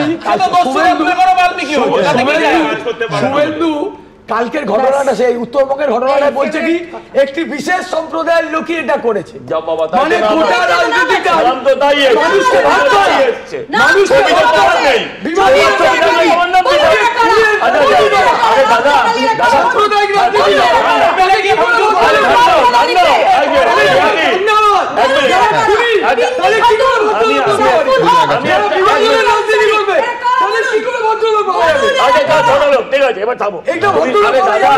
নিচে নেমে বলো তৃণমূল আমি ভদ্রলোক, তাহলে বুঝবো আপনাদের ক্ষমতা আছে। তোমাকে এখন এ করিনি, আমি এটা যেটা বলছি সেটা হচ্ছে দেখুন সৌগত রায় অনেকদিন বাদে ঠিকঠাক কথা বললেন, আমার যেটা মনে হচ্ছে চিকিৎসায় সাড়া দিচ্ছেন উনি। আমি বলছি এটা হচ্ছে রাজনৈতিক মরণকালের হরিনাম। এই সুদীপ বন্দ্যোপাধ্যায় এবং সৌগত রায় তারা বুঝেছে এবার বানপ্রস্থ ছাড়া আর কোন আরেকটা রাস্তা আছে সেটা নয়। হ্যাঁ, এছাড়া ওই ওদের আর সংসদীয় রাজনীতিতে কি বলছো তুমি? বলছো সক্রিয় রাজনীতিতে ভবিষ্যৎ থাকলে সত্যি কথা বলা যায় না? কি করে বলতো? তোমার দলে যায় না, প্র্যাকটিস করে তোমার দলে যায় না, প্র্যাকটিস করে ওরা ভুল করছে। এর প্রধান মুখপাত্রের নাম কুণাল বলে দেবে, ওরা চোর কুণাল। এটা ব্যক্তিগত না, একটু আমার কথা হলো প্রথম কথা যে কেয়াদি ছবি দেখিয়ে যাচ্ছে, কিন্তু নাগরাকাটা সিএমওই ইরফান হোসেন মোল্লা যিনি ওই লাইনে জিপ লাইনে করে চিকিৎসা করতে গেছে সেই ছবি দেখাচ্ছে না, এটা কি?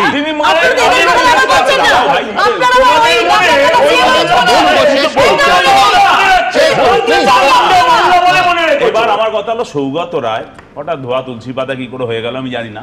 কয়েকদিন আগে এই সৌগত রায় বলেছিলেন যে বিরোধীদের চামড়া দিয়ে জুতো বানাতে হবে, তিনি এখন ধোয়া তুলসী পাতা হয়ে গেলেন। আমি আবারও জানি না ট্রিটমেন্ট কাজ করছে, কি অঙ্ক কাজ করছে, যে সেটিং এ মুখ্যমন্ত্রী খগেন মুর্মুকে দেখতে যায়, অথচ বামপন্থী কর্মীরা খুন হয়, মারা যায়, মার খায়, মুখ্যমন্ত্রী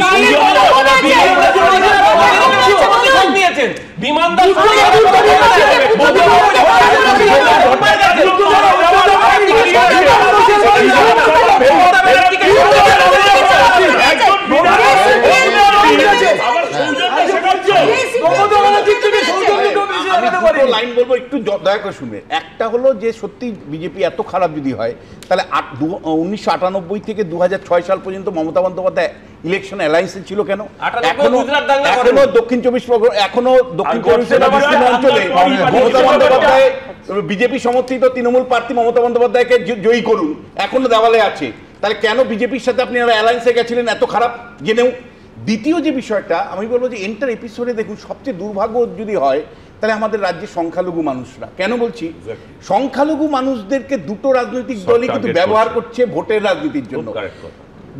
তৃণমূল কংগ্রেস কিন্তু বহু ক্ষেত্রেই তাদেরকে কিন্তু সামনে রেখে বিভিন্ন ধরনের আক্রমণ তাদেরকে রেখে কিন্তু রাজনীতির সামনে আনছে, আর বিজেপি সেই মুখগুলোকে সামনে রেখে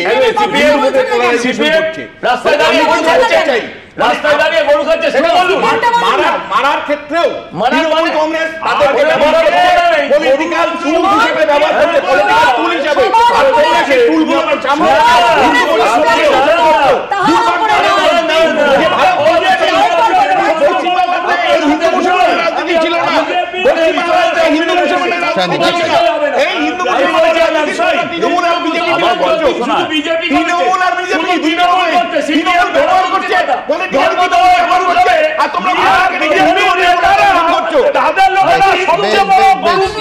আমি বলছি যে আমি সংখ্যাগুরু নিয়ে রাজনীতি সবাই করতে ধরে নিতে আমি রাজি আছি, কিন্তু যেটা ধরে নিতে রাজি নেই সেটা হচ্ছে যে একটি বিশেষ সম্প্রদায় বলে আমি সাংসদ এবং বিধায়কের একদিনের ঘটনাকে তীব্র সমালোচনা করলাম, আমি তাদের ডিফেম করলাম ইত্যাদি ইত্যাদি।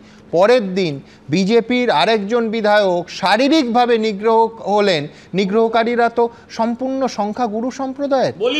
না না, সেটাই তো মারাত্মক, যে আমার বক্তব্য এইটাই মারাত্মক, এই প্রবণতাই মারাত্মক। তার কারণ আমি যেই বলছি যে একটি ধর্মের কারণে এরা মেরেছে, সঙ্গে সঙ্গে আমার ক্রাইমটা যেটা বড় বড় করে অরূপ এবং বৈশ্বনাথদা ঘাড় নাড়ছেন সেটা তো ক্রাইম। আমরা বিশ্বাস করি যে জনপ্রতিনিধি কেন যে কোনো মানুষকে রক্তাক্ত করা, তাদের গায়ে হাত দেয়া, সেটা ঠিক যতটা খারাপ ক্রাইম, সেটা সংখ্যা লঘু দিক বা সংখ্যা গুরু দিক একই রকম ক্রাইম। সুতরাং কারা দিয়েছে তাতে এই অপরাধের লঘু বা গুরু হয় না, তার কারণ অপরাধটা অপরাধ, এবং সবার দলমত নির্বিশেষে এই ভয়ঙ্কর ঘটনায় আমরা যদি প্রতিবাদ না করতে পারি, এই আগুনের আঁচ প্রত্যেকের বাড়িকে ছুঁয়ে যাবে। তার কারণ হিংসা, বারবার ওই যে বলছিলাম না, লাল রঙের যে তরলটা নিয়ে এত আলোচনা হচ্ছে, তার নাম রক্ত, এবং সেই রক্ত ঝরা কোনো রাজ্যের পক্ষে ইতিবাচক হতে পারে না। আমি এইখান থেকে যে বিপর্যয়ের কথা খানিকক্ষণ আগে সায়নদেব বলল, কেন সেলিব্রেট করছেন, কেক কাটছে, আরে মার খেলো কোথায়? এই যে এতক্ষণ আপনি কাঁদলেন, এরা পাঠিয়ে দিল, আপনি কোথায় কাটছেন? আরে এই তো কি কেক কাটছে, দেখো কেক কাটছে, দেখো মার খেলো কোথায়? আক্রান্ত কোথায়? আরে আমরা তফসিলি মহিলাকে সম্মান জানিয়ে তার জন্মদিনে শুভেচ্ছা জানাচ্ছি। শুভেচ্ছা বলছি, মার খেলো কোথায়? তোমাদের সেই স্পিরিটে আমি বিগ বিগ বিগ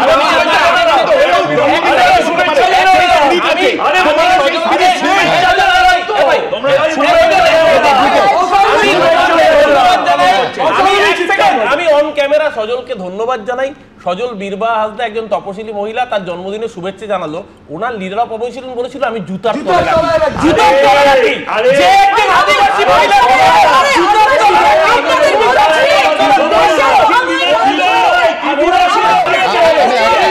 আমার শ্রবণ শক্তি সম্পূর্ণ চলে যাওয়ার আগে আমি দ্রুত আমার পরের প্রতিবেদন, যে একাধিক মানুষের কেউ প্রাণ বাঁচিয়েছেন, আবার কেউ প্রাণের সঙ্গে বই খাতা বাঁচিয়েছেন। এই যে বিপর্যয়, ঘর বাড়ি সমস্ত কেড়ে নিয়ে যেটা কাটতে পারিনি, সেটা হচ্ছে পশ্চিমবঙ্গের স্পিরিট। নিঃসন্দেহে সেই স্পিরিটকে উদযাপন করার জন্য আমার পরের প্রতিবেদন। ছবির থেকেও ছিল সুন্দর, সবুজে ঘেরা শান্ত পরিবেশ ছিল পারফেক্ট ফটো ফ্রেম। সেই মিরিক এখন বিধ্বস্ত, বিপর্যস্ত, থমথমে। পাহাড়ের সঙ্গে যাদের নারীর টান, সেই মানুষগুলোর চোখে জল, কেউ স্বজনহারা, কেউ ভিটে হারা। जो बारिश के समय में ऐसा डर लगा रहा था मेरी बेटी और मैं मर नहीं जाए। অনিশ্চিত জীবনে এখন শুধুই টিকে থাকার অসম লড়াই। গ্রামের নাম কচুয়া, জেলা জলপাইগুড়ি। তিস্তাপাড়ের বাসিন্দা, ইংরেজি অনার্সের দ্বিতীয় বর্ষের ছাত্রী দেবিকা সরকার। অঝোর বৃষ্টির সেই রাতে ভেসে গেছে সবকিছু, কিছুই বাঁচাতে পারবেন না বুঝতে পেরে বই খাতা বুকে নিয়ে দৌড় দিয়েছিলেন। এখানে জল, বিছানার থেকে নামলেই জল, এতটা জল হয়েছে, ঘরে হাঁটু জল, সব জিনিসপত্র বাঁধে নেওয়া হয়েছে। বইটা, হ্যাঁ, অনেক কিছু ভেসে গিয়েছে, পাইনি ওগুলো। বইগুলো বাঁধে নিয়ে রেখে এসেছি, কারণ জল তো এখানেই, মানে এই অবধি জল ছিল, তো ওগুলো আর কি নিয়ে আগেই নেওয়া হয়েছে। বইগুলো শুধু আগে আমি নিয়ে রেখে এসেছিলাম বাঁধে তাঁবু টানানো হয়েছিল, সেখানেই সবাই ছিল রাতে। মিরিকের দারগাঁওয়ের বাসিন্দা সুবর্ণা থাপা, স্বামী কর্মসূত্রে থাকেন দিল্লিতে। শনিবার দুর্যোগের রাতে সুবর্ণা ঘরে ছিলেন দুই মেয়েকে নিয়ে। পাহাড়ের ওপরে গড়ে ওঠা এটাও একটি বাড়ি, কিন্তু বর্তমানে সেটা আর বলা যাবে না। তার কারণ এই ঘরটি এখন ঝুলছে। তার কারণ এর দরজা দিয়ে দেখলেই বোঝা যাবে যে কি অবস্থা। একেবারে বাড়ির যে বা এই ঘরের যে প্রধান যে দরজা, সেই দরজা খুললেই ঘরের যে উঠোন থাকে বা ঘর থেকে বেরিয়ে পা রাখা যাবে না। তার কারণ একেবারে মৃত্যু ফাঁদ বা যেটাকে বলা যায় খাদ। আর এই খাদ তৈরি হয়েছে টানা বৃষ্টি এবং এই যে ধসের ঘটনা ঘটেছে সেখান থেকে। ঘরের ভেতরে খাটের ওপরে রাখা মেয়েদের স্কুল ব্যাগ। মেয়েরা রিলিফ ক্যাম্পে, ঘর আগলে একা মা। मेरी बेटी और मैं मर नहीं जाए, इसलिए मैं भाग के चला गया। उसी समय में घर में कोई नहीं, खाली मैं और मेरी बेटी है। हस्बैंड तो बाहर करते हैं ना, काम करने के लिए गया है। মিরিকের যেসব জায়গা সবচেয়ে বেশি ক্ষতিগ্রস্ত হয়েছে, তার মধ্যে অন্যতম সৌরেনী গ্রাম। ত্রাণ শিবিরে আশ্রয় নিয়েছেন দুর্যোগে ঘর হারানো এই গ্রামের বাসিন্দা মনোজ থাপা। ব্রেন টিউমারে আক্রান্ত তিনি। রোগ যন্ত্রণার মধ্যেই এবার ঘর হারানোর যন্ত্রণা। मैं तो चाहता हूँ हमें पक्का लैंड और पक्का घर, यही चाहिए, हमें कुछ भी नहीं चाहिए। और अभी जल्दी से जल्दी शिफ्ट होना है हमें यहाँ से। मैं ममता बनर्जी मैम को भी यही बोलूँगा, हमें अभी चाहिए, जो चाहिए पक्का लैंड और पक्का घर चाहिए। ভয়াবহ একই ছবি জলপাইগুড়ির নাগরাকাটায়। ত্রাণের জন্য লম্বা লাইনে দাঁড়িয়েছেন দুর্গতরা। নদীতে ভাসছে বন্যপ্রাণীর দেহ। মরা জীবজন্তু নদীর জলে ভাসছে, কোথাও চড়ায় আটকে রয়েছে, কোথাও পাথরের খাঁজে বা সেই সমস্ত পশুদের মৃতদেহ পড়ে রয়েছে। ফলে এই রকম একটা পরিস্থিতি, এই পরিস্থিতির পরিবর্তন কতদিনে হয় এখন সেটাই দেখা। তার মধ্যে ধ্বংসস্তূপ হাতড়ে জরুরি জিনিস খুঁজে চলেছেন বাসিন্দারা। নতুন করে শুরু করতে হবে যে। উজ্জ্বল মুখোপাধ্যায়, আবির দত্ত, সন্দীপ সরকার, এবিপি আনন্দ। দেখুন, সামনেই বিহারে বিধানসভা ভোট, আগামী বছর ভোট পশ্চিমবঙ্গে। জিএসটি সংস্কারের মধ্যে দিয়ে সাধারণ মানুষের মন পাওয়ার চেষ্টা করছে মোদী সরকার। 12 থেকে 18% স্ল্যাব একেবারে পুরোপুরি তুলে দেওয়া হয়েছে। আর এই জিএসটি সংস্কারকে উৎসবের সঙ্গে জুড়েছেন প্রধানমন্ত্রী। এইখানেই প্রশ্ন উঠছে যে কেন্দ্রের এই মাস্টার স্ট্রোকে কি বিরোধীদের তোলা ওই ভোট চুরি বা এসআইআর ইস্যু ভোঁতা হয়ে যাবে, যেতে পারে। দেখুন, ভোটে কে জিতবে আর কে হারবে তার থেকেও সাধারণ মানুষের কাছে অনেক বড় বিষয় হলো মূল্যবৃদ্ধির হাত থেকে রেহাই পাওয়া। তাতেই আমজনতার আসল মজা। আর এই নিয়ে একটু মজা করলাম বলে আবার আমাদের কেস দেবেন না প্লিজ। দেখুন, কেস দেবেন না প্লিজ।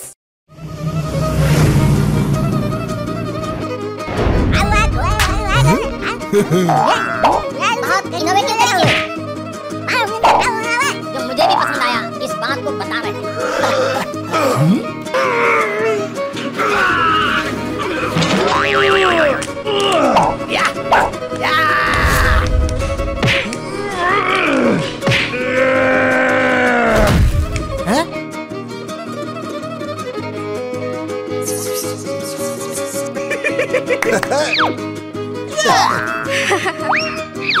आपको भी संदेश दिखाना चाहता हूँ कि बहुत कम शब्दों में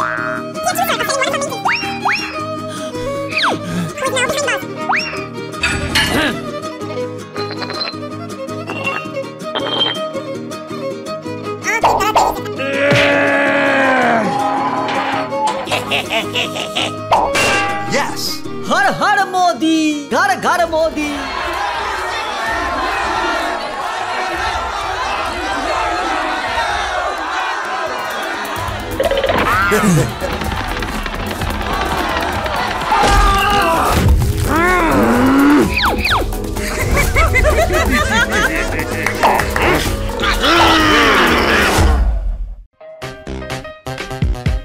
किस देবেন না প্লিজ।